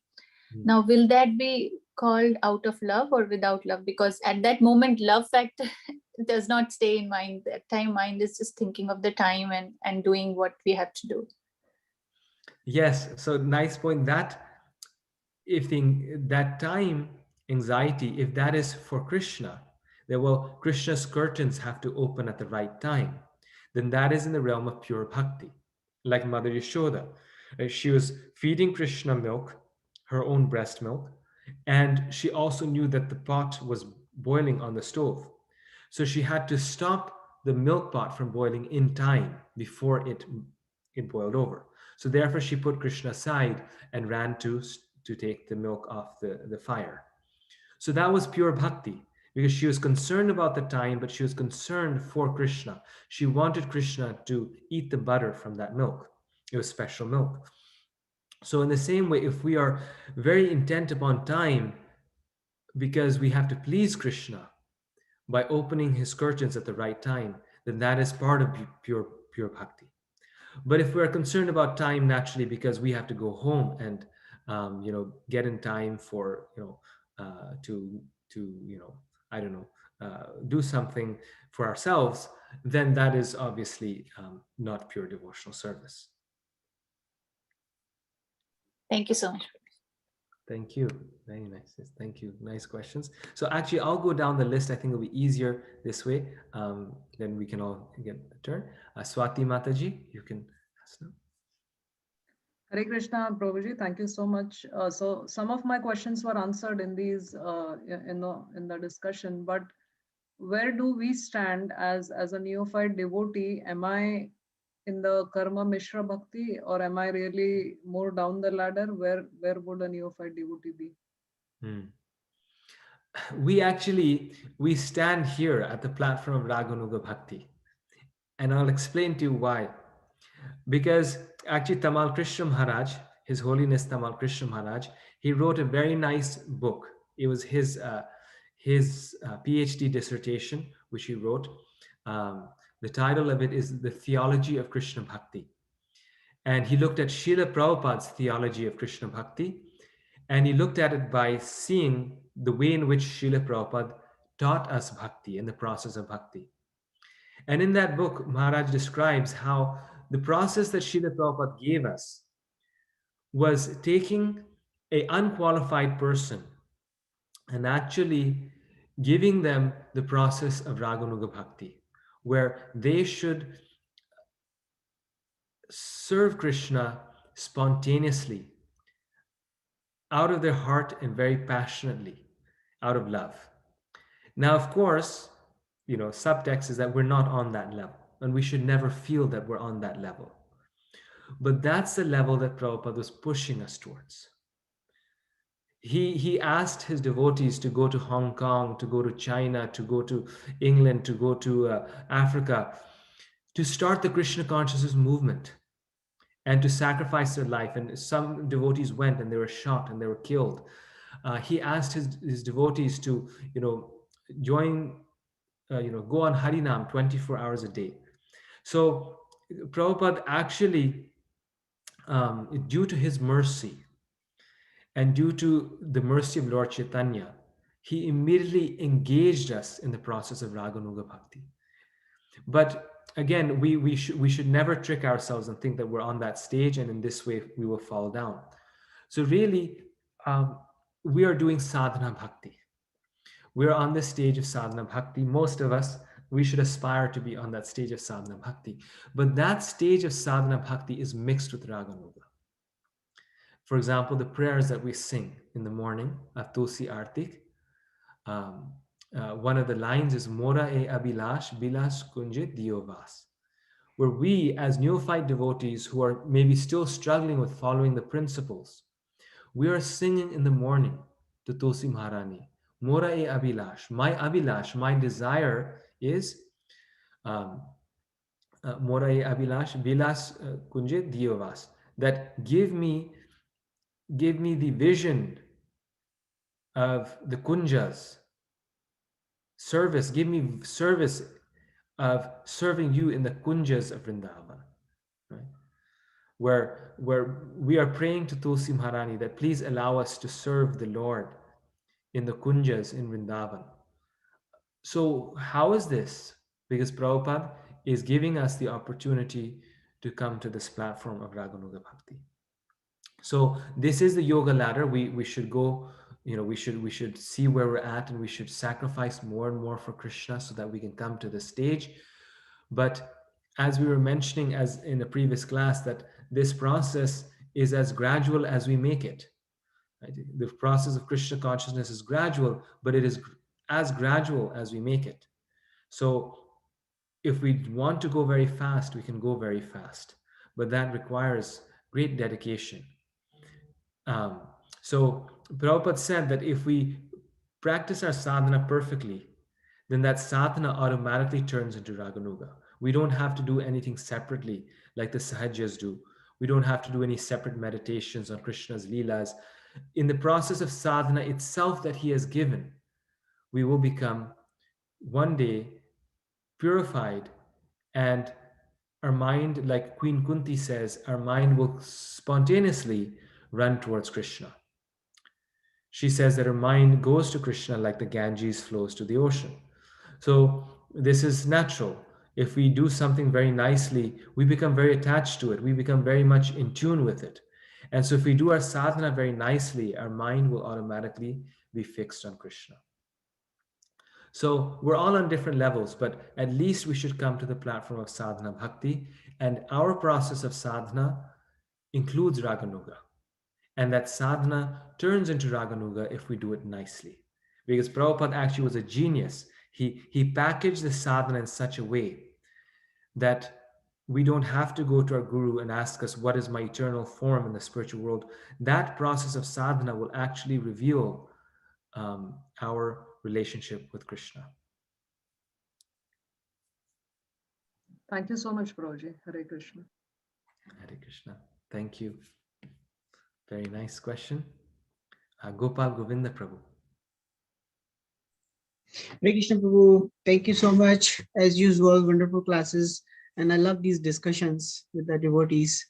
Many questions were answered. Few things we encountered during the working with the devotees, working with the aspirants. So the people who are following Ashtanga yoga, like all kind of meditational poses, they don't accept our mantra yoga, right? And they say that what you are like, that's so simple and that cannot liberate you to anywhere else. So it's very difficult, and I didn't see that position. Ashtanga yoga probably is the initial. Ashtanga or Jnana can be in one of the initial positions, probably, right? Yes. And the other question is in the prior explanations you mentioned the Okay, I'll get back to that. My notes missing. Okay. Yeah, I'll get back to. Give me 1 minute. Okay. No, so on this question, this is a good question. These people, we can tell them that they're on the second stage. So there's Jnana Yoga, and above that is Dhyana Yoga.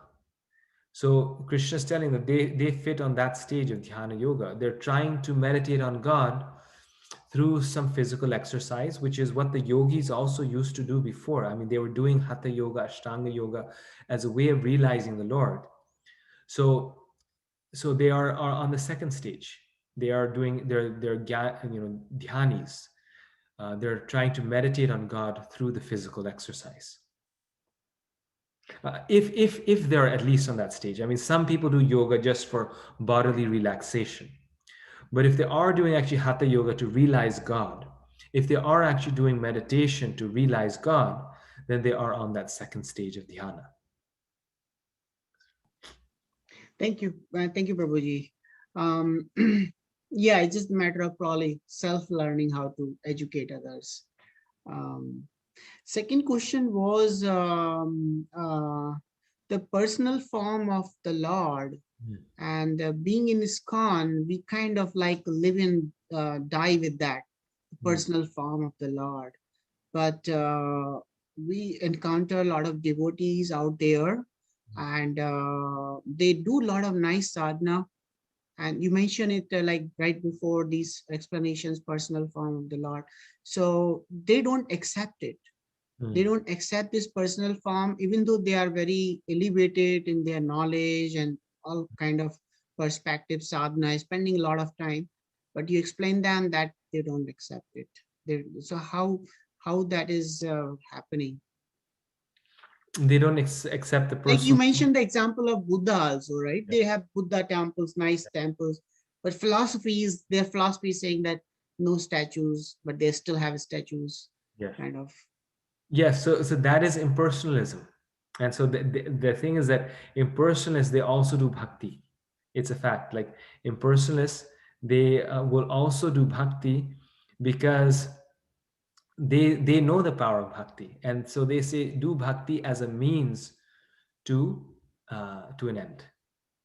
And their purpose is, okay, I'll do bhakti and then I'll use the fruits of it, and then once I have this purification, you could say, of the mind, then I will just do jnana and then I will become God.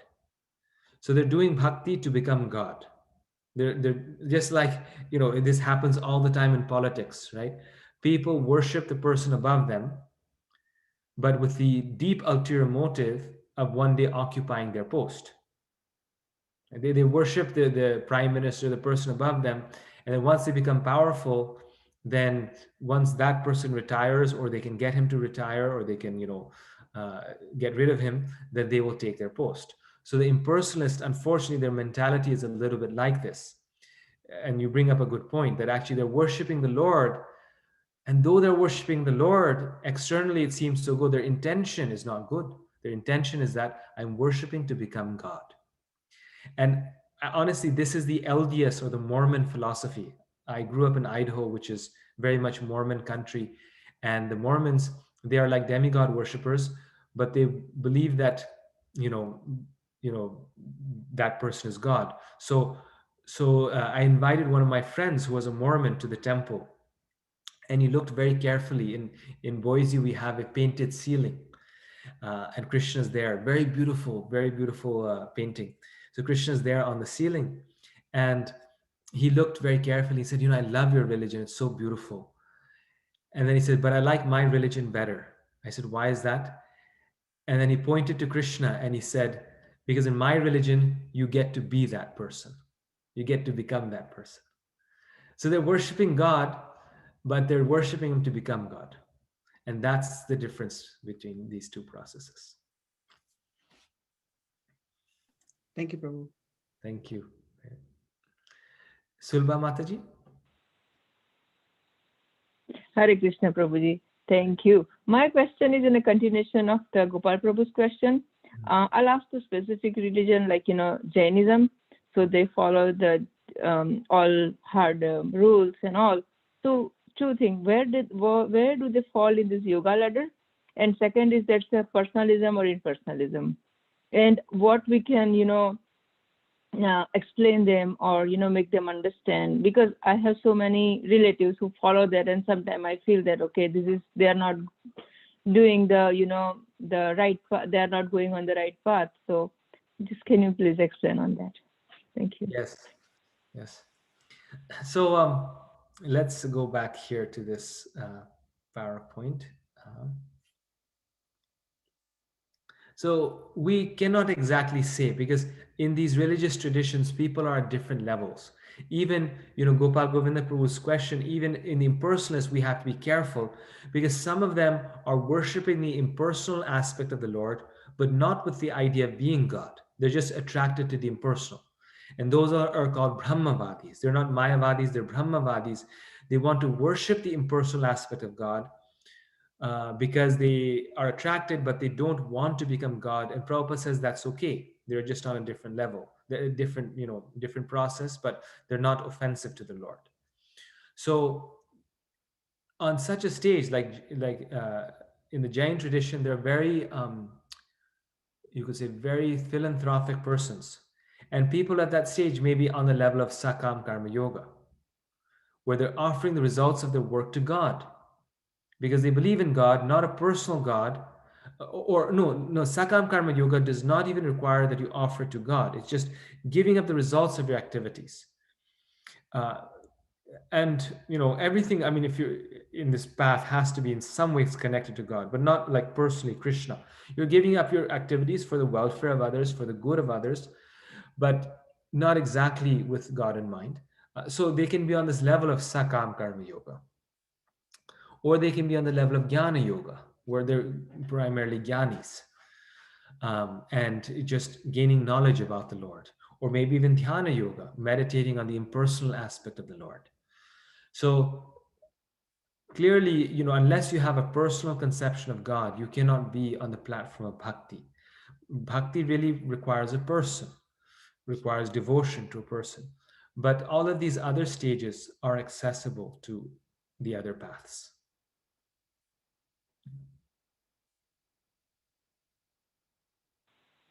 Thank you, Prabhu. Thank you so much. Thank you. Yes, nice question. Indu Mataji? Hare Krishna Prabhu, Dandavat Pranam. Thank you for Hare the Krishna. wonderful class.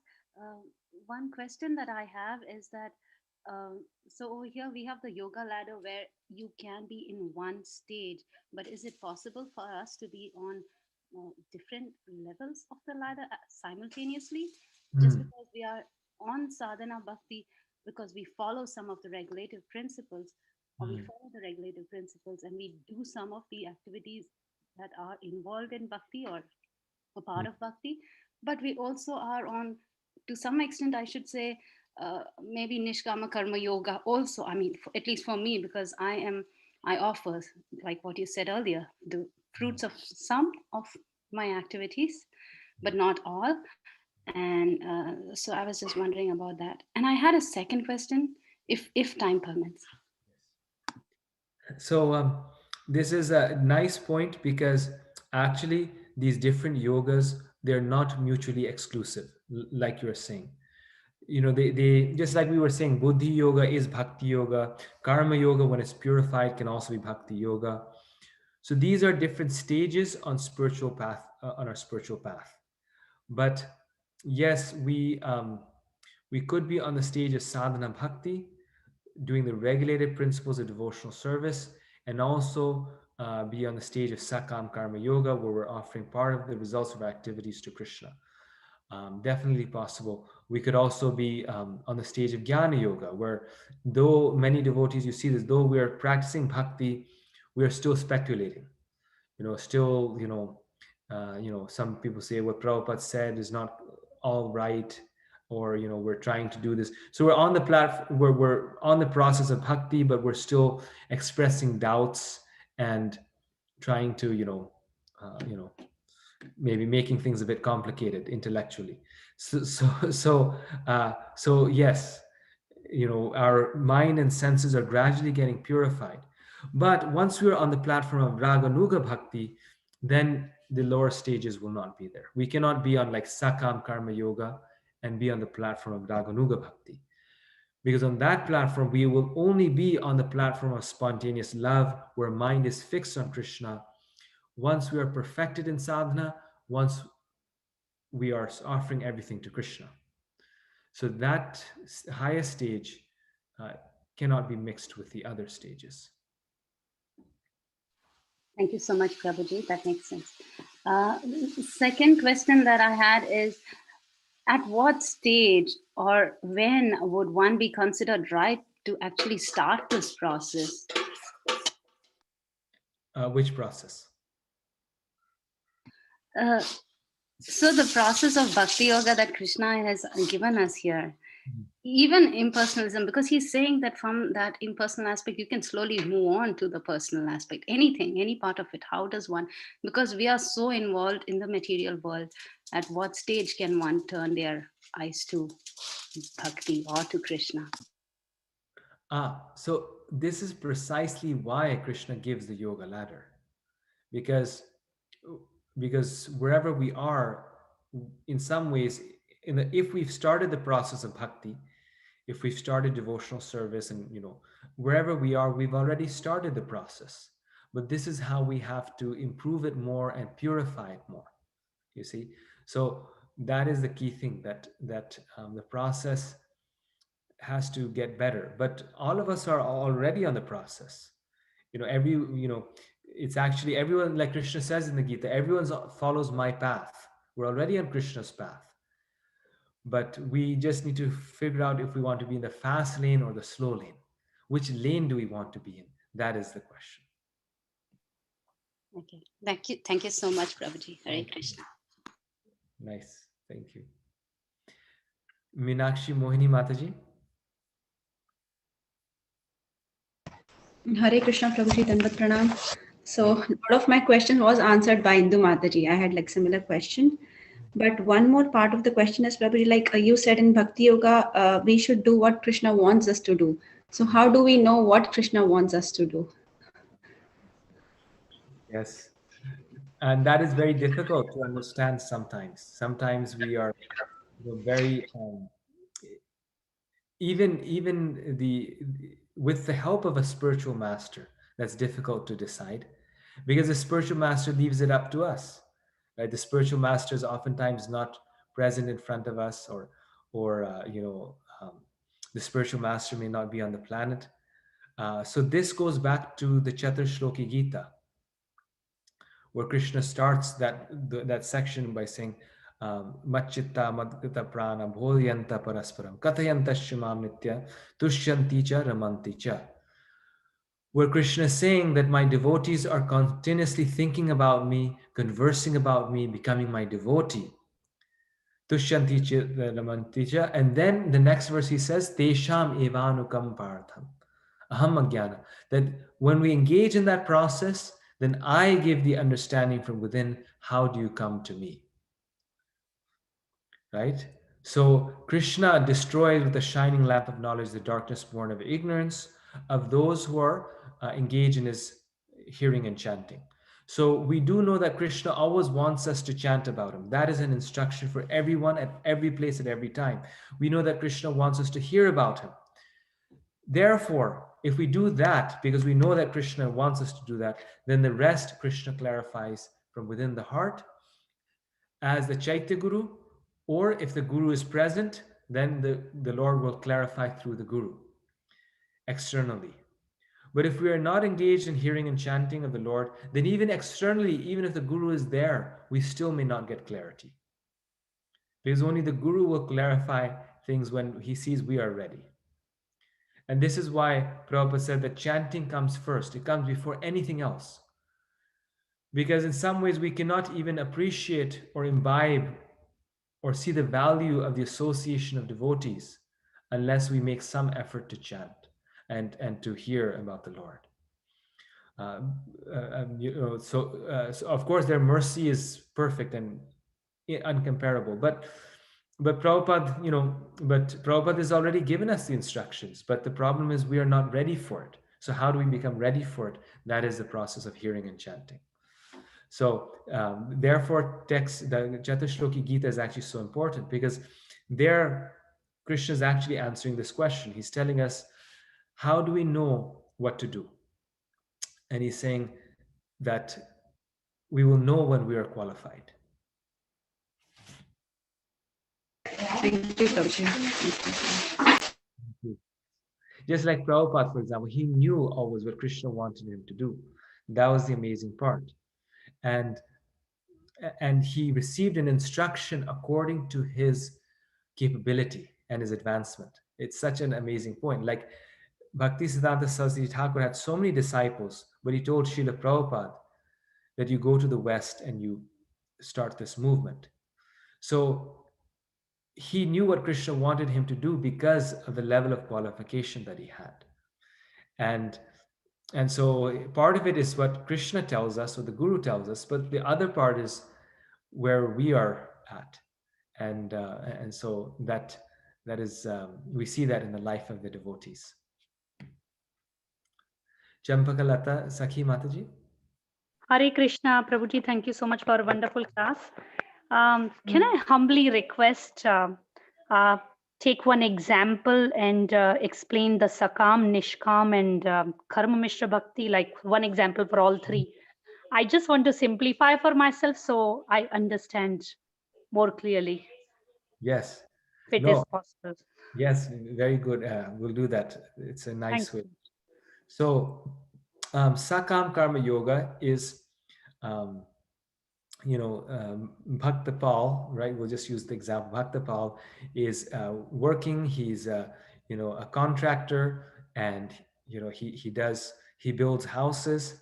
So Bhaktapal is a very successful contractor, and he gives 50% of his wealth to Krishna.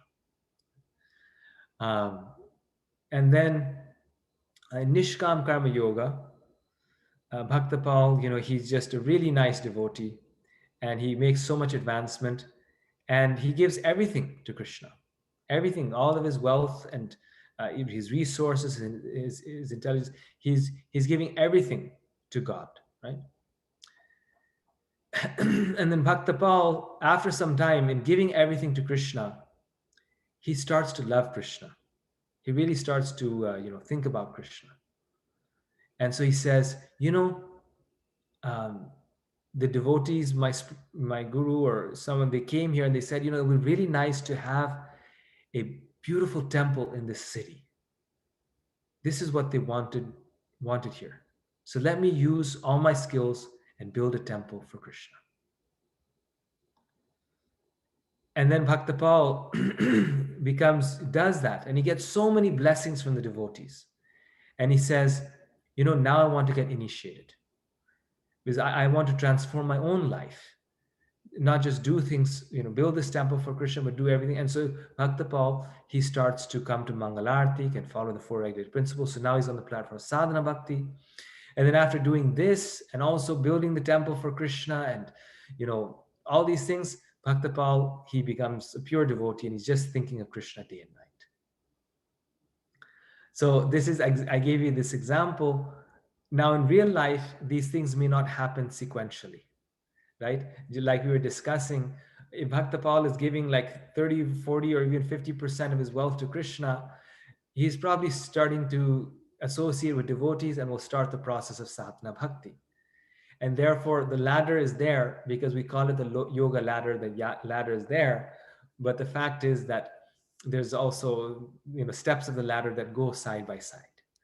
And so Bhaktapal may start sadhana a long time before.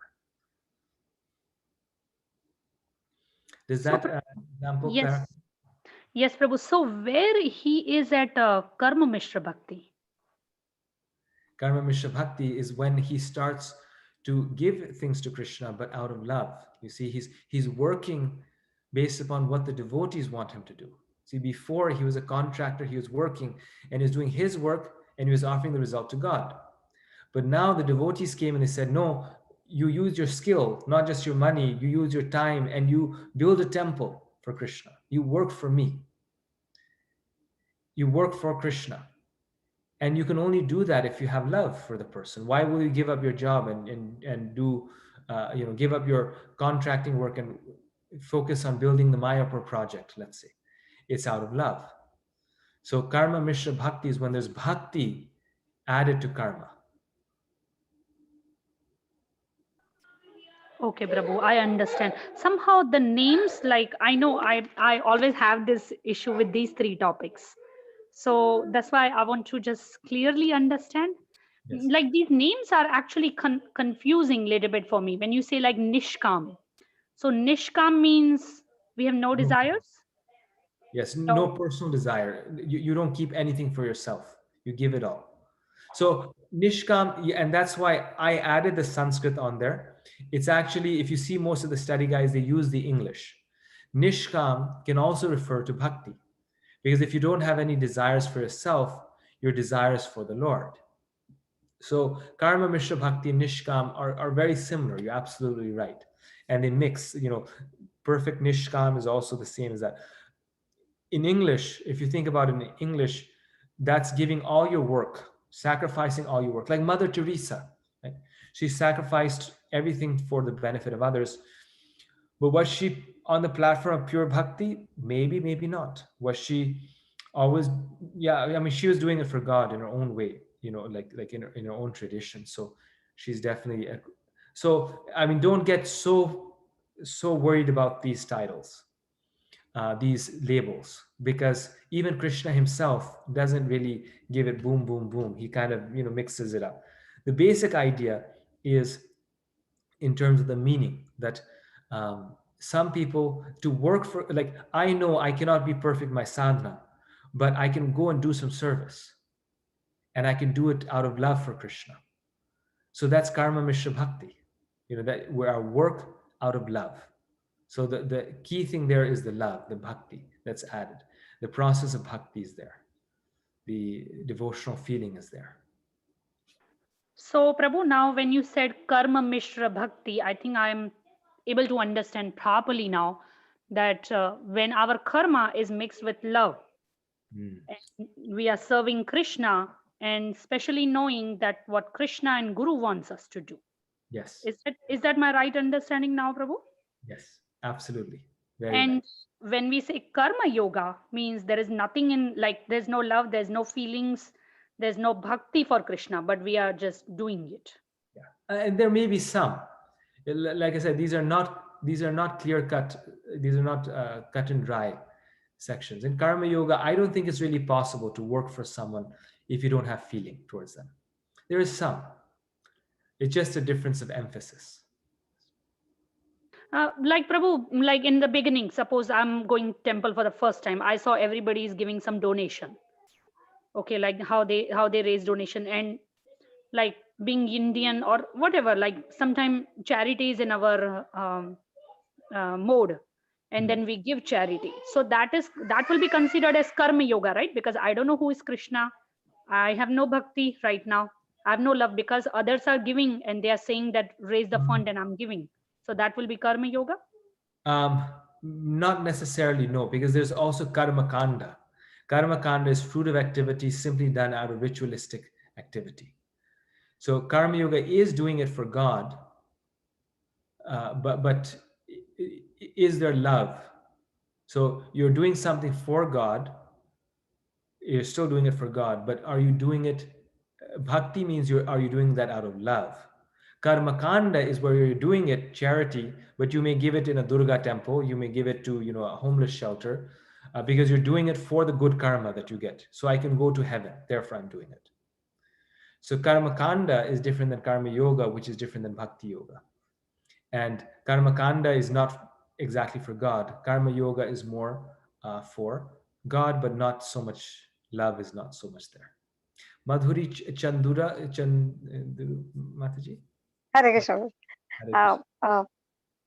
Prabhuji, it's becoming more and more clearer that it's not so distinct, that there is hazy, you can be in two different rings of the ladder while you're raising up. One question was, now one step is above the other, right?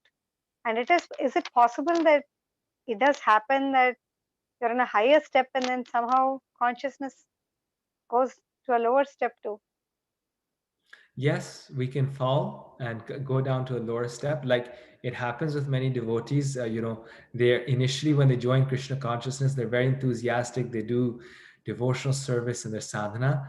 And then later on, they become super interested in astrology and they give up their sadhana. And so they And then become like they get the beatings of the material world, and then they have to go back. They again take the step slowly back up. yes, and they That come happens. back. You never lose it completely, but for some time you may slip and then come back. Right. That's another question I had was, Prabhuji, first we started Gyan, right? Jnana, as if we directly take the Sanskrit meaning, it means knowledge. We do in our discussions and even through in our philosophy, we represent Jnana as speculation many times. And in one sense, all these scriptures are giving us knowledge. They're giving us Jnana. Yes. And in this jnana, like if you're reading Srimad Bhagavatam, Prabhupada always says it doesn't matter how much you know. If you have bhakti, only then you can win Krishna. Yes. So yes, I understand your question actually. So the thing is that in Bhagavatam, when we're reading about Krishna and when we gain knowledge about Krishna, then that knowledge is not Jnana Yoga, that is Bhakti Yoga. It's just like if I love someone and I want to get to know more about them, then that is an exhibition of my love. The Jnana Yoga is the inquiry into other subjects. So like the student who's interested, I want to know God, so he goes and reads a lot of books. It's like the inquisitiveness, it's inquiry. There's some mental speculation mixed in it. It is not the reading of the books of the Goswamis to try to get to know about Krishna. That is on a different level. right. One last question, Prabhuji, is about the Raganuga Bhakti. Raganuga is when we have spontaneous love for Krishna, but we are definitely not there. However, there are days, times when we had felt spontaneously very connected to Krishna, or we were able to get guidance directly from the Lord or see His reciprocation. So, is it just emotional, or is it like how do we understand that from our sadhana bhakti level? Yes, and 1 second, my wife.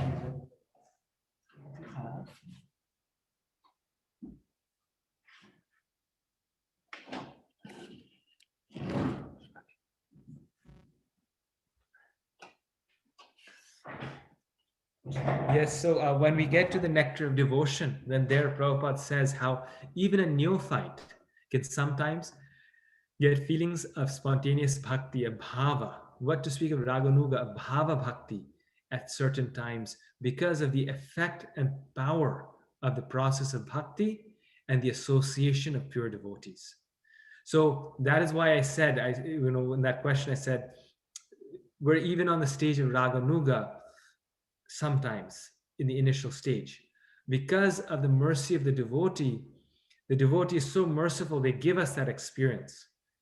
And we spontaneously just want to serve Krishna. But we won't stay on that stage unless we don't give it the foundation of sadhana bhakti, you see. So Prabhupada is giving us Tulsi Arti, where we're praying to Krishna for a place in the spiritual world in his pastimes. So that is Raganuga Bhakti. And we may experience something during Tulsi Arti for a moment, once in a while, because of Tulsi Maharani's mercy. But those are the causeless mercy of the Lord to help us in our spiritual life, to inspire us. Okay. So it's showing us this. Yes, there's some purification happening here and there, so you can taste a little bit of the nectar. Yes, Okay. or just mercy. I mean, due to purification, our sadhana will get better. I don't think those experiences are due to purification. Those are due to the purification, Krishna's pleasure and giving us a bonus, just a mercy bomb. So the stage of Raganuga Bhakti also can be considered as causeless mercy? Because We without may mercy, have we cannot. experiences of Raganuga Bhakti due to causeless mercy. So we may have experiences of that. We won't attain that stage, generally speaking, without personal effort. Although sometimes, like in the case of Lord Chaitanya's pastimes, his causeless mercy would make Jaga and Madha into Bhava Prema Bhaktas, right? Right. So it is possible, but meaning that on our process, due to mercy, we may get experiences of raga. Of raga. Thank you, Prabhuji. Nice, thank you. Dhananjay Krishna Prabhu or Jay. Hare Krishna Prabhuji, Dandvat Pranam, Jai Srila Prabhupada. Very wonderful, wonderfully explained. Yeah, it's really wonderful. And 12th chapter is my favorite chapter. I have a question on fruits of action. Like we should give it to Krishna, yeah. And sometime if a devotee gives it to their family member, one of their family member, or like, so on what level it comes in this ladder? What comes on what level of this ladder? The giving the fruits? Yeah, giving the fruits of action to one of the family member, or like, yeah. Yes. So actually below Jnana Yoga is a stage of Karma Kanda, which is the stage of simply performing good activities for the pious credit, for one's own benefit. Basically, it's like ritualistic activities for material prosperity. So if we are giving to our family members for the prosperity of our family members and for ourselves and for our reputation, that will be in the stage of karmakanda. But if we are giving to a family member because as a service to God, that I should sacrifice, for God, and this is the right thing to do, and this person is a child of God, and I'm giving to them, and it is truly for that reason, which is, I mean, we have to be careful where it may be because this person is related to us, which is okay, but if it's for God, then it can also be on the level of karma yoga, on sakam karma yoga, or like that. So it depends on our mentality, on our intention. Or like if means the person desires, yeah, this person like family member go back to Godhead and serve Krishna, because of that, if gives, then what level it comes? That's very nice. So if that person is a devotee and they want to serve Krishna full time, and their parents, they help him, they say, okay, which happens many times with the devotees, where the parents say, okay, let's make a savings account for him so that when he's retired and he cannot live in the ashram or he needs some medical care, he has a savings account. Then they are facilitating his bhakti. So I knew one devotee, he joined the Krishna consciousness movement, and his mother was a millionaire. And so before she passed away, she set up an endowment for him. Because he was a devotee, she knew that if she gave him the money at once, he would just use it. I mean, it wouldn't stay with him. He would use it in Krishna service. He just donate it to the temple. So she made an endowment for him. So he got like $3,000 a month for the rest of his life. Can you imagine? So he got this endowment, and I mean, his mother's given it to him. He has to use it. So therefore, he never had to get a job, and he would just serve Krishna full time. Like he was a full-time preacher. To this day, I know him, and he's he goes on all the yatras, and he has a great time in life. He came with a lot of good karma, but the point is his parents' contribution to him was devotional service, because now he's engaged in full-time devotional service. Thank you, Prabhuji. Thank you.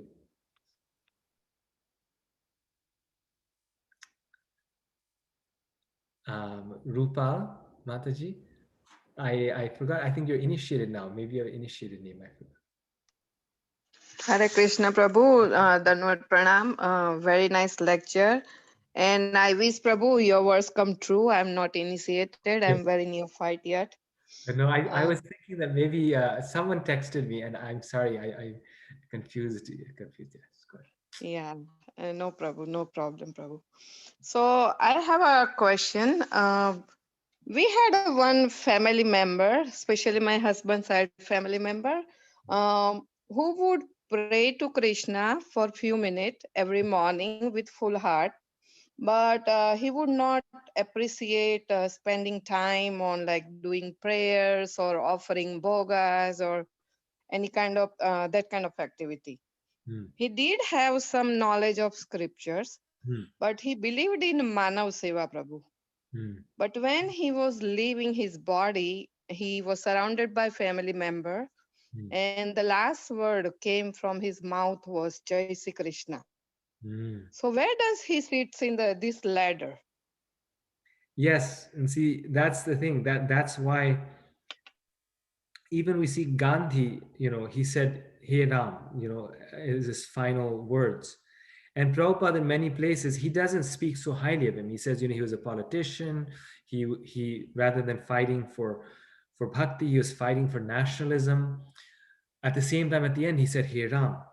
So this is the result. This is why we should offer the results of activities to Krishna.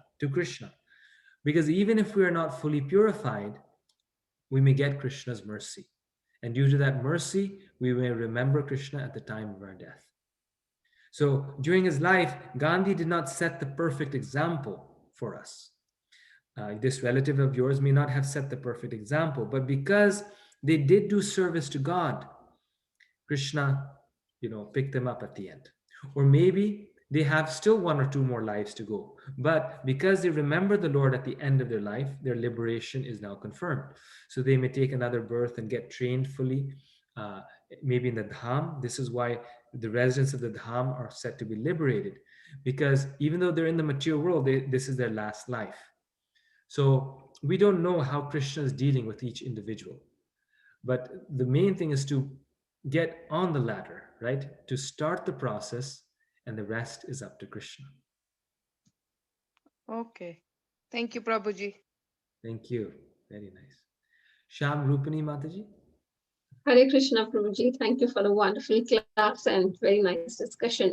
I had a question like my relatives, they follow, it's not Buddhism exactly, but it's a branch of Buddhism, but it's mainly involving chanting and eradicating, the karma of the people, or, reduce the sadness and the unhappiness and the misery in the world. So do they even fall in the ladder, or, because they have been following it for so many years now. So where do they even end up? I don't even understand. If you see the yoga ladder, I don't know what they are doing. So I just had a... So actually, there's a verse in the Bhagavatam that says that through his incarnation as Lord Buddha, the Lord tricked the, maybe not atheists, they're not atheists, but he tricked the atheists into serving him. Why? Because most of Buddhism, and there's a lot of variety in Buddhism, says there's no God. Right? This is a very fundamental cornerstone of Buddhist philosophy, that there's no God.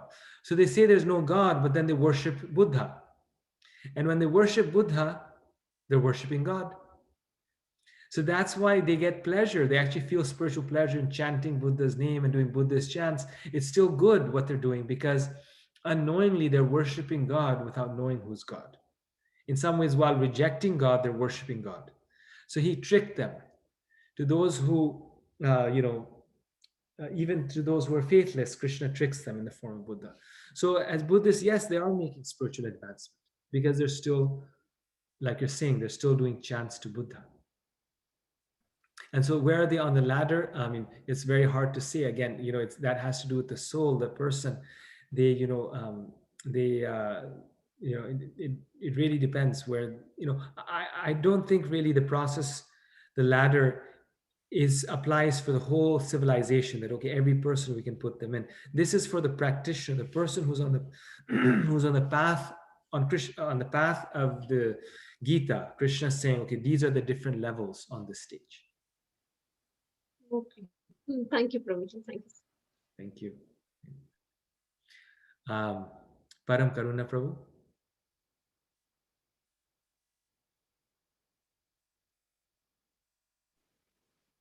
Hare Krishna, Prabhuji. Are you able to hear me? I can hear you, yes. So in this yoga ladder picture that you had, and that we drew from the verses, in other places in Bhagavad Gita and all other sort of instructions, karma yoga comes first, and then there is Jnana Yoga and Dhyana Yoga, and then Bhakti Yoga, which is kind of also the sequence of chapters in the Bhagavad Gita. How do we? I'm still having a little bit of trouble reconciling this verse number 12.12, and how this yoga ladder that is emerging from these verses to sort of the general understanding that Sakama Karma Yoga, then Nishkama Karma Yoga, then Jnana Yoga and Dhyana Yoga and Bhakti Yoga, and which kind of also maps to Jnana Yoga leading to the Brahman realization, Dhyana Yoga leading to the Paramatma realization, and Bhakti Yoga leading to the Bhagavan realization. So, how to reconcile, or is there something wrong in my understanding, or if not, then how do we reconcile these two pictures? So it's not wrong because, like, in the Shastras, this is the beauty of the Shastras. There's different ways of understanding the same verses. Like even our own acharyas, they give different interpretations on the same verses, and they're acharyas. They're perfect in all ways. So in the same way, we can understand these verses in different ways. And like you're saying here, Brahman, Paramatma, Bhagavan, this is one way to understand it. But in another way, Krishna tells us, and also our common sense tells us, that we cannot have any realization, Brahman, Paramatma, or Bhagavan, without jnana or knowledge. So it all has to start with knowledge. And so therefore it's the first step in spiritual realization, which is jnana yoga. First gaining the knowledge of what we are practicing. And then the reasoning is going, well, if we have the knowledge, then we have to meditate, sort of reflect on that knowledge. And that's the dhyana yoga. Once we have that, then that will lead to action, which is karma yoga. So while there may be places, or the order in which Krishna tells us these things in the Gita may be different, but here in chapter 12, Krishna is making it clear that, well, he's now going down a different line of reasoning, that, well, we cannot put something into action unless we've internalized it first. And if we have actually internalized it, we will put it into action. And therefore, karma yoga comes after jnana and dhyana. And then once we're acting, just like the mother is serving the child, and then in that service, the love develops. The love automatically starts to spring. So in that karma yoga, while acting for Krishna, the love in the heart starts to develop. And that love then becomes intensified more and more, and it becomes raganuga bhakti. So, logically speaking, this is how this progression is actually moving forward in a very natural way. In our own human experience, this is also how things happen. So yes, but there are other yoga ladders in the Gita, and the other ones are not, they're complementary. They're looking at it, the same ideas, but through a different lens. That also in action, like to support your point, once we love someone deeply, then our knowledge of that person increases. Right? Or once we act for someone, action is a form of knowledge. Knowledge means vijnana, or experience knowledge. So in that sense, jnana can come after karma, because we only know something truly once we have actually experienced it. So yes. Thank you, Prabhuji. Thank you. Thank you. Rupa Vilas Prabhu. Hare Krishna Prabhu, please my humble obeisances. You mentioned once about the Christians, they think they are personalists, but they don't have the deity worship, so there is no, I didn't understand that one. But my basic question related around that, what makes some practice or religion personal versus what makes impersonal? Like, for example, within our sadhana or our practice also, when personally me, like when I just see deity in temple, there are no devotees, I don't have that vision that here is the real, God, Krishna here. Yes. Not always aware, but when the same time when the devotees are chanting and dancing and praying, I feel presence of Krishna there more. Yes. So what makes my practice personal? Like while chanting also, like I'm just thinking, okay, this is just a sound. And devotees, our Guru Maharaj tells, okay, focus in the sound. Don't have to think about anything else. Mostly it feels to me like it's impersonal. Am I practicing impersonal? So my practice too personal to me, I feel like, when I have devotees around me, that's the personal, but deities and mantras so far, I don't realize the personal. Similarly, the Christians, I don't know, they may not have murtis, but I don't know how they make their thing personal. So I'm really confused about what is personal, what is impersonal. Yes, no, very nice. So, in terms of Christianity, their philosophy is personal, but because they're missing the deities, the music, the kirtan, Prabhupada himself said, Bhaktivinoda Thakur, he said that they're unable to retain or practice that personalist philosophy. And as you see, and I've studied Christianity quite a bit, much of it has become impersonal. They become impersonal, and so many of the modern Christians, they're impersonalists. The modern Christian theologians, they're impersonalists. So they went from a personalist viewpoint to impersonalism because the practice wasn't there. And Prabhupada said, in terms of us, he said that our problem is also impersonalism. Actually, there's no atheist. Everyone believes in some absolute. For the atheist, it may be the laws of nature, but they just don't give that absolute truth that is the laws of nature, they don't give it a face. So there is actually no atheist, but even as devotees, our problem is impersonalism. Why? Because we are not firmly convinced that Krishna is a person. Therefore, we feel that, well, when we're in difficulty, we feel, oh, Krishna may not save me, or we're not convinced of his protection. We are still on the level of impersonalism. This is why we don't relate to Krishna like we relate with our children, with the same affection, the same love. We're on the level of impersonalism, therefore we are impersonal towards devotees, right? We don't relate to them as persons, but very impersonally. So impersonalism is something that is gradually removed. It's something that, again, it's like purification. It's not actually that we're personalist or impersonalist. It's not a black and white thing. We may be 80% personalists, but 20% impersonalists. And there's so many examples in Prabhupada's life where he chastised devotees for being impersonal in their practice of Krishna consciousness.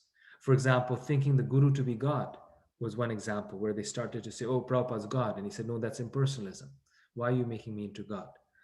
So in this way, we have to actually watch out for impersonalism. Like you are saying, you raise a very good point. In our own Krishna conscious practice, just to be very blunt, much of Krishna West is impersonalism.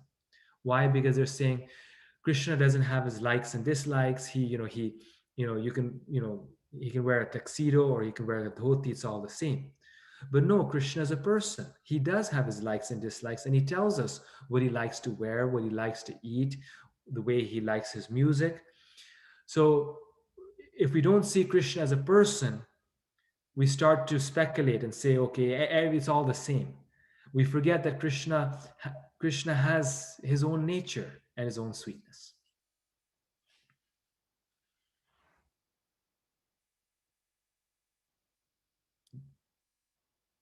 Does that answer your question, Prabhu? Okay. Yeah. So you have given overall, answer, but specific is like, is there something like, we become more personal when we connect through devotees? Is there something? I see.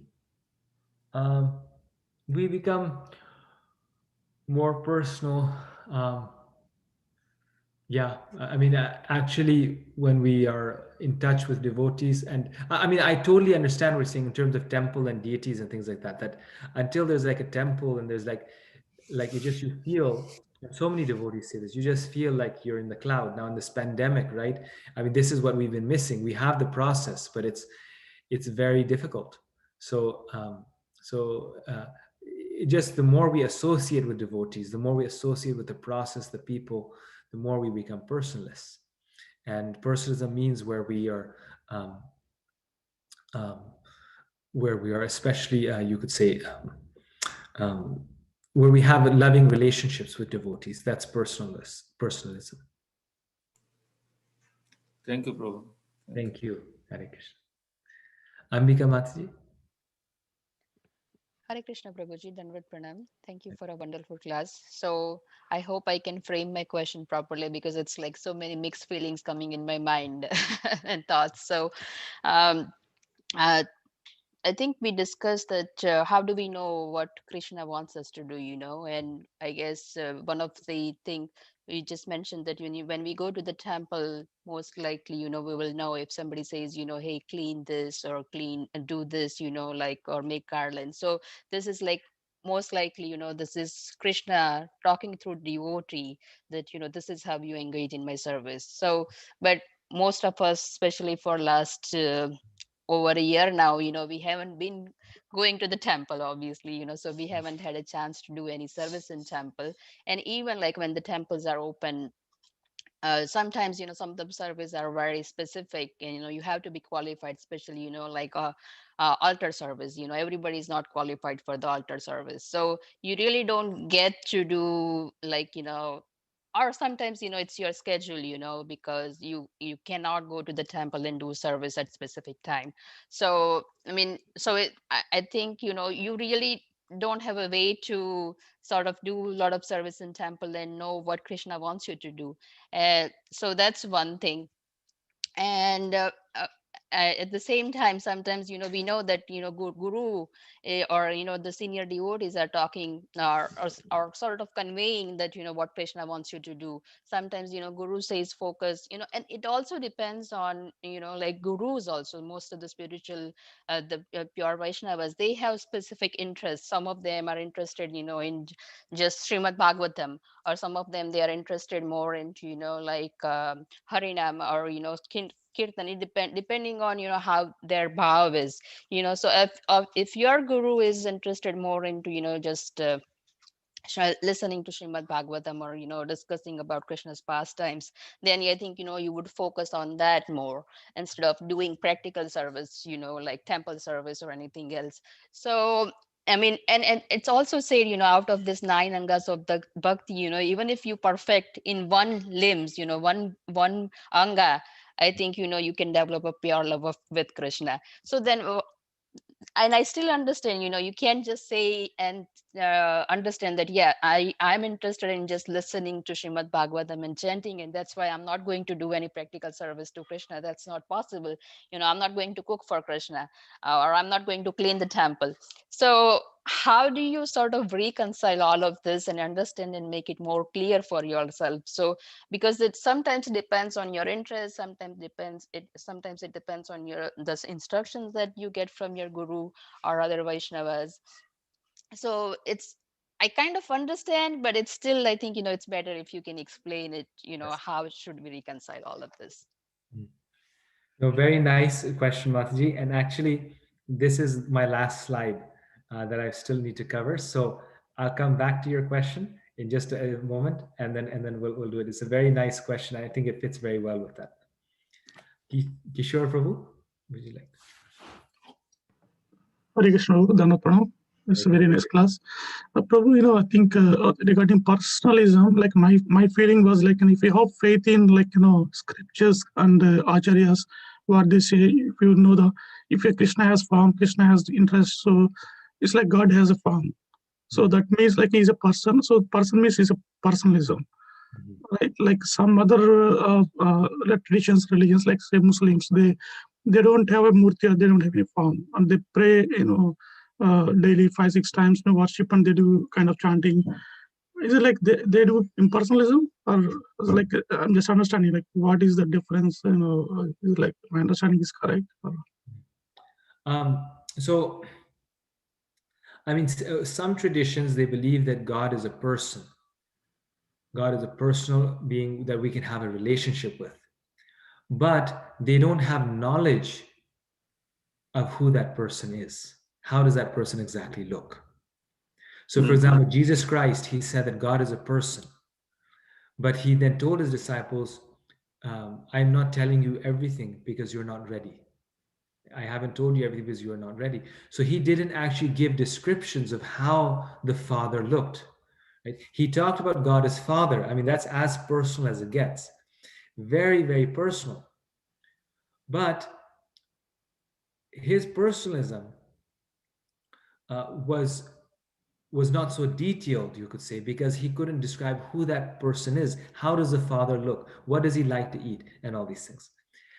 And so, therefore, their philosophy is personalism, but not of the level of personalism as Vedic philosophy, as the Gita, where you actually have knowledge of the details of the beauty of Krishna and who Krishna's parents are and who his girlfriend is and who his kids are.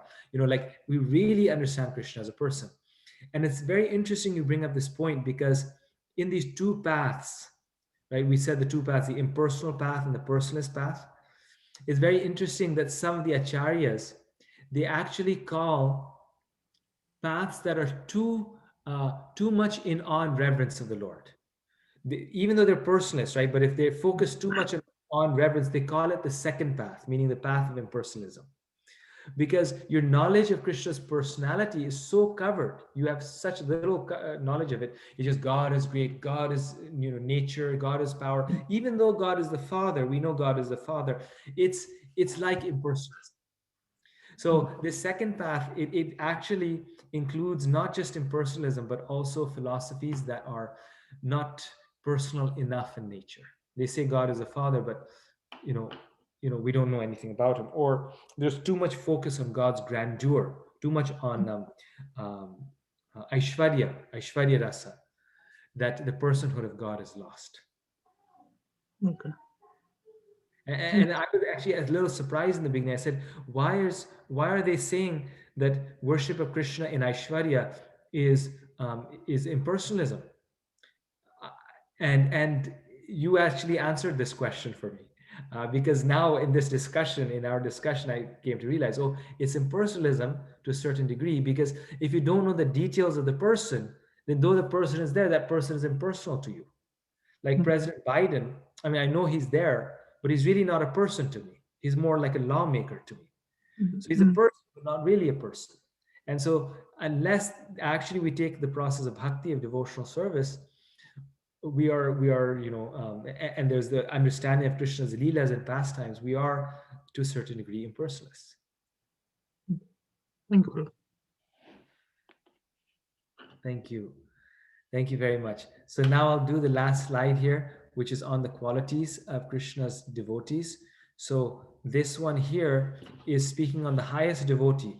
So how do we know that? What are the qualities that devotee exhibits? So I won't go through the qualities, that you can read in your own time, but just a quick thing here. One engaged in bhakti yoga exhibits transcendental qualities which mark him as a devotee. The Lord is pleased with such a devotee. Right? So these qualities mark him as a devotee. You know he's a devotee because these qualities exhibit from his body. So all of these qualities are there, but the only point I want to make on this is a 2-minute point, actually, is that in these qualities, there are essential qualities, which are the Swarup Lakshana. And there's ancillary qualities, which is the Tatashta Lakshana. Meaning that some qualities are essential to being a devotee and others are ancillary. They're there, but they're not at the core of the devotee. First of all, they automatically result from surrender to Krishna. So these qualities result from surrender to Krishna, but some of them are essential, some ancillary. All the qualities mentioned in text 13 to 20 are ancillary. Next interesting point. So they're all secondary. They're not at the core of a bhakta, except the final one, bhaktiman, which is devotional service to the Lord. This is actually the core quality of a devotee, and the acharyas are explaining all the other qualities are not the essence of who a devotee is. Those result from this one quality, devotional service to the Lord. The devotee who's performing service to the Lord, that is his marker, and everything else comes secondary and automatically.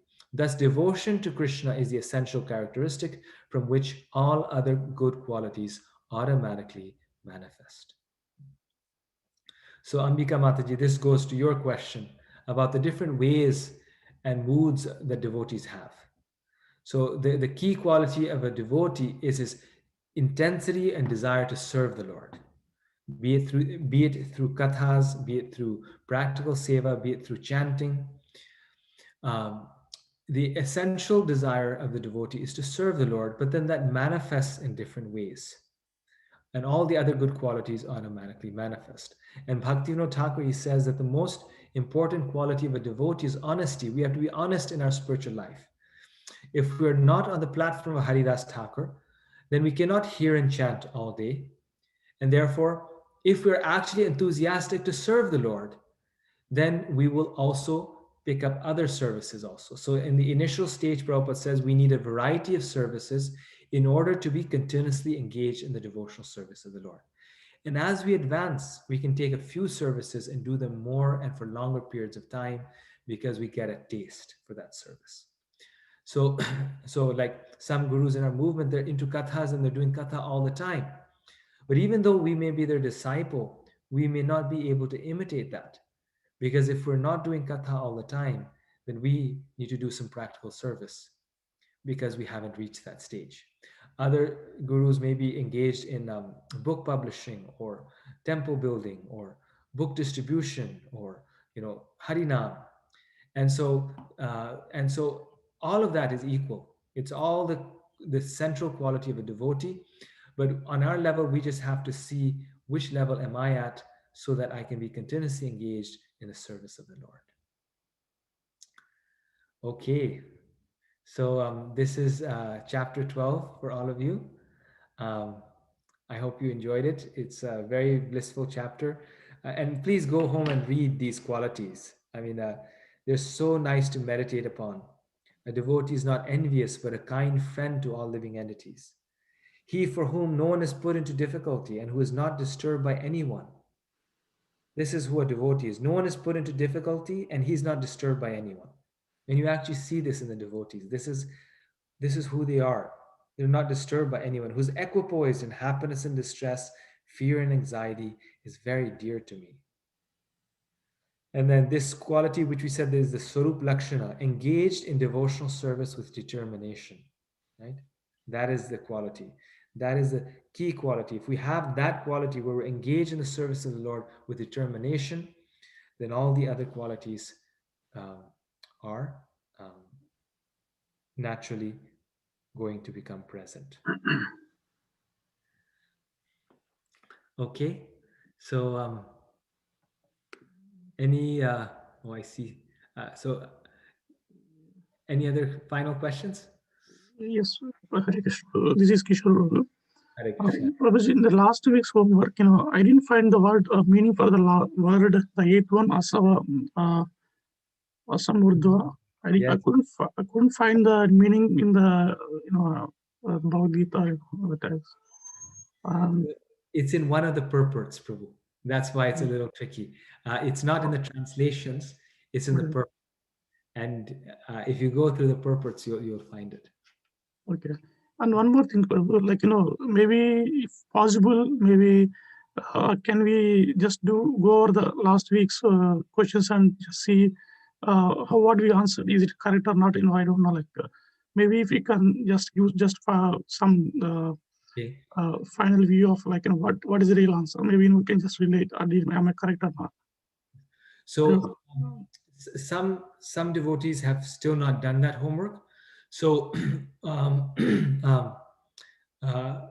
maybe separately, I'll go through it with you, or I'll do it next week, just to give people enough time to complete it before we go over the answers.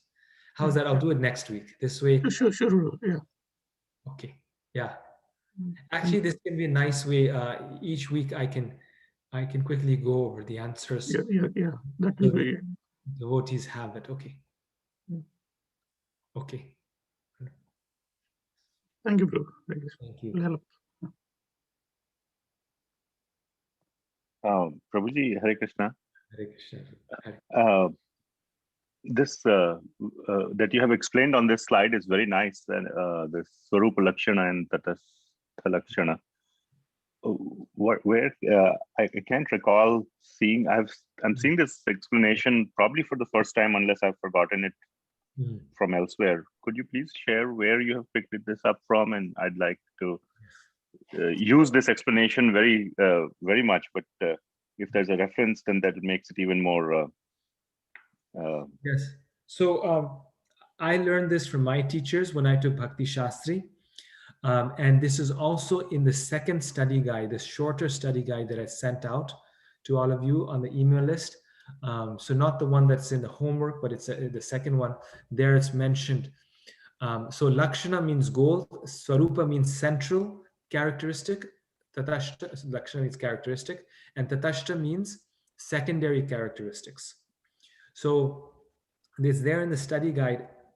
I'm not sure which Acharya it's from, but it's definitely from one of the Acharyas, maybe Baladev Vidyabhushan's commentary, where they say that these qualities, the devotee has secondary characteristics, like, the devotee is clean, the devotee is, very intelligent, the devotee is very soft-spoken. Those are secondary, but then there's a primary is their devotion to the Lord.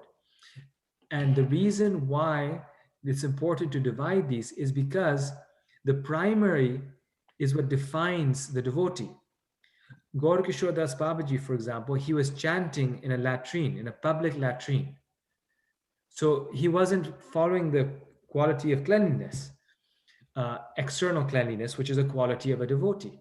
But he was the highest devotee, the greatest devotee, because he had the Swarup Lakshana of perfect devotion to the Lord. So that's why the Acharyas are making this distinction, to clarify that this is the characteristic. So to answer your question, I don't know the answer to your question. I don't know which Acharya particularly does this, but it's in your study guide. I'm sure there's some Acharya that does it, like Baladev Vidyabhushan. Yes. Okay, thank you, Prabhuji. Thank you so much. Thank you. If you do find out, please let me know. I was also actually curious when I was writing this here.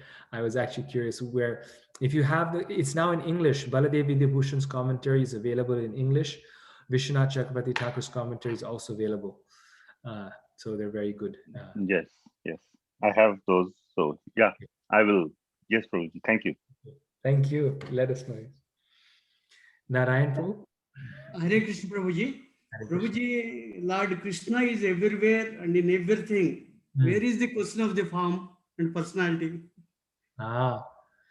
So although he is everywhere and everything, he still has his own form, right? He is still Krishna Shyama Sundar. But the impersonalists, they are saying that that Krishna is everything, but Krishna is not a person like you and me. You see, so in seeing Krishna everywhere, they lost Krishna. So exactly, that's Krishna cannot be impersonal. You're absolutely right. But the problem is that the impersonalists are saying that Krishna is everything, but Krishna is not a person. He's not an individual being. Like any human being on this planet, maybe we see a human being, but in other planets, no, we don't see what is the shapes they are having in the universe. Somewhere else, different forms will be there. So we really don't know. This is a question. Always know. I wonder what is the real form of Lord Krishna. Yes. No, it's a fact. Well, only through the acharyas and the shastras can we get to know, right? Only through the descending process. Only by them. Otherwise, how can we know? They tell us in the shastras, this is how Krishna is. Therefore, we know this is how Krishna is. Thank you. Thank you, Prabhuji. Thank you. Thank you. Hare Krishna. Hare Krishna. Champakalata Mataji. Hare Krishna Prabhu, thank you so much for the wonderful class. I had a question. So these qualities, like you mentioned that they manifest automatically with devotional service.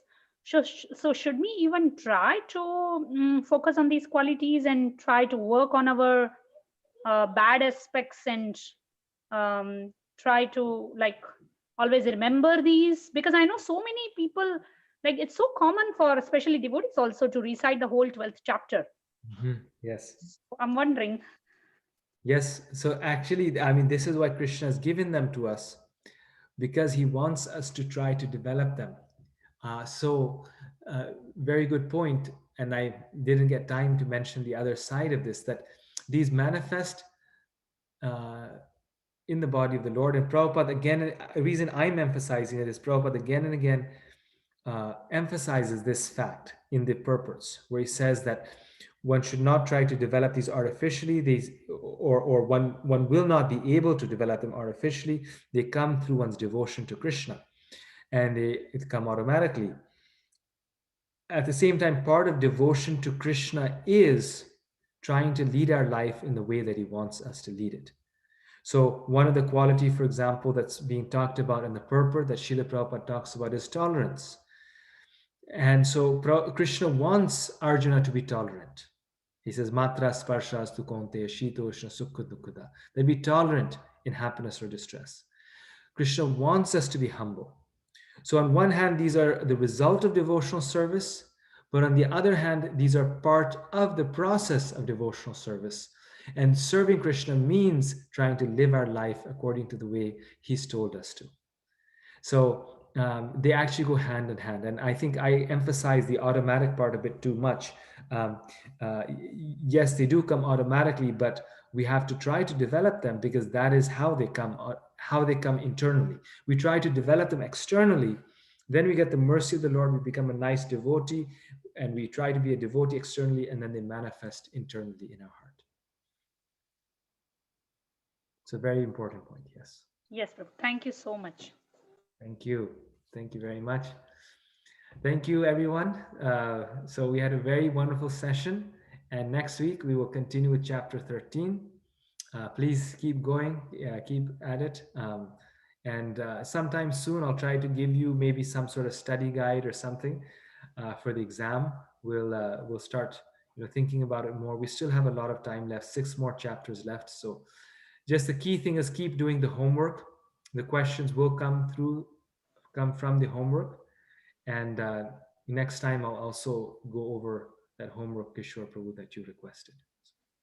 Prabhuji, Hare Krishna, quick question. You said questions will come from the homework, but you mean the multiple choice questions will come from the homework, because there doesn't seem to be essay type questions in the exam? Yes. So in the homework format, they're an essay, but in multiple choice, those multiple choice questions will focus on the things in the homework. And after thinking about it more, I think we'll have more questions than 30 questions. So 30 there'll be multiple choice, because I want you to be able to do a lot of it, and you only have so much time. You have 27 verses also to write. But I don't think I'll be able to cover it in 30 questions, maybe more like 50 questions. So the questions, the content of the questions will focus on like, for example, this word that Kishore Prabhu was asking. This would be a perfect word for multiple choice question. So right now it's as an essay question, but in the exam, it may show up as a multiple choice where I say, what is the meaning of the word asamurdva? And then give you 4 or 5 responses to choose from. Prabhuji, for the test, if you can, like, what would be the proctoring mechanism? That would be also, I was just thinking, if there can be like a live Zoom call or something like that, that would be nice if you can consider that, like we discussed last time. Okay. Yes, I'll see. Or classroom or something. Okay. Thank you, Prabhuji. Thank you so much. Hare Krishna. Hare Krishna. Hare Krishna, Prabhuji. Thank you so much. Thank you. Hare Krishna. Thank you so much. Hare Krishna. Thank you, Prabhu. Hare Krishna.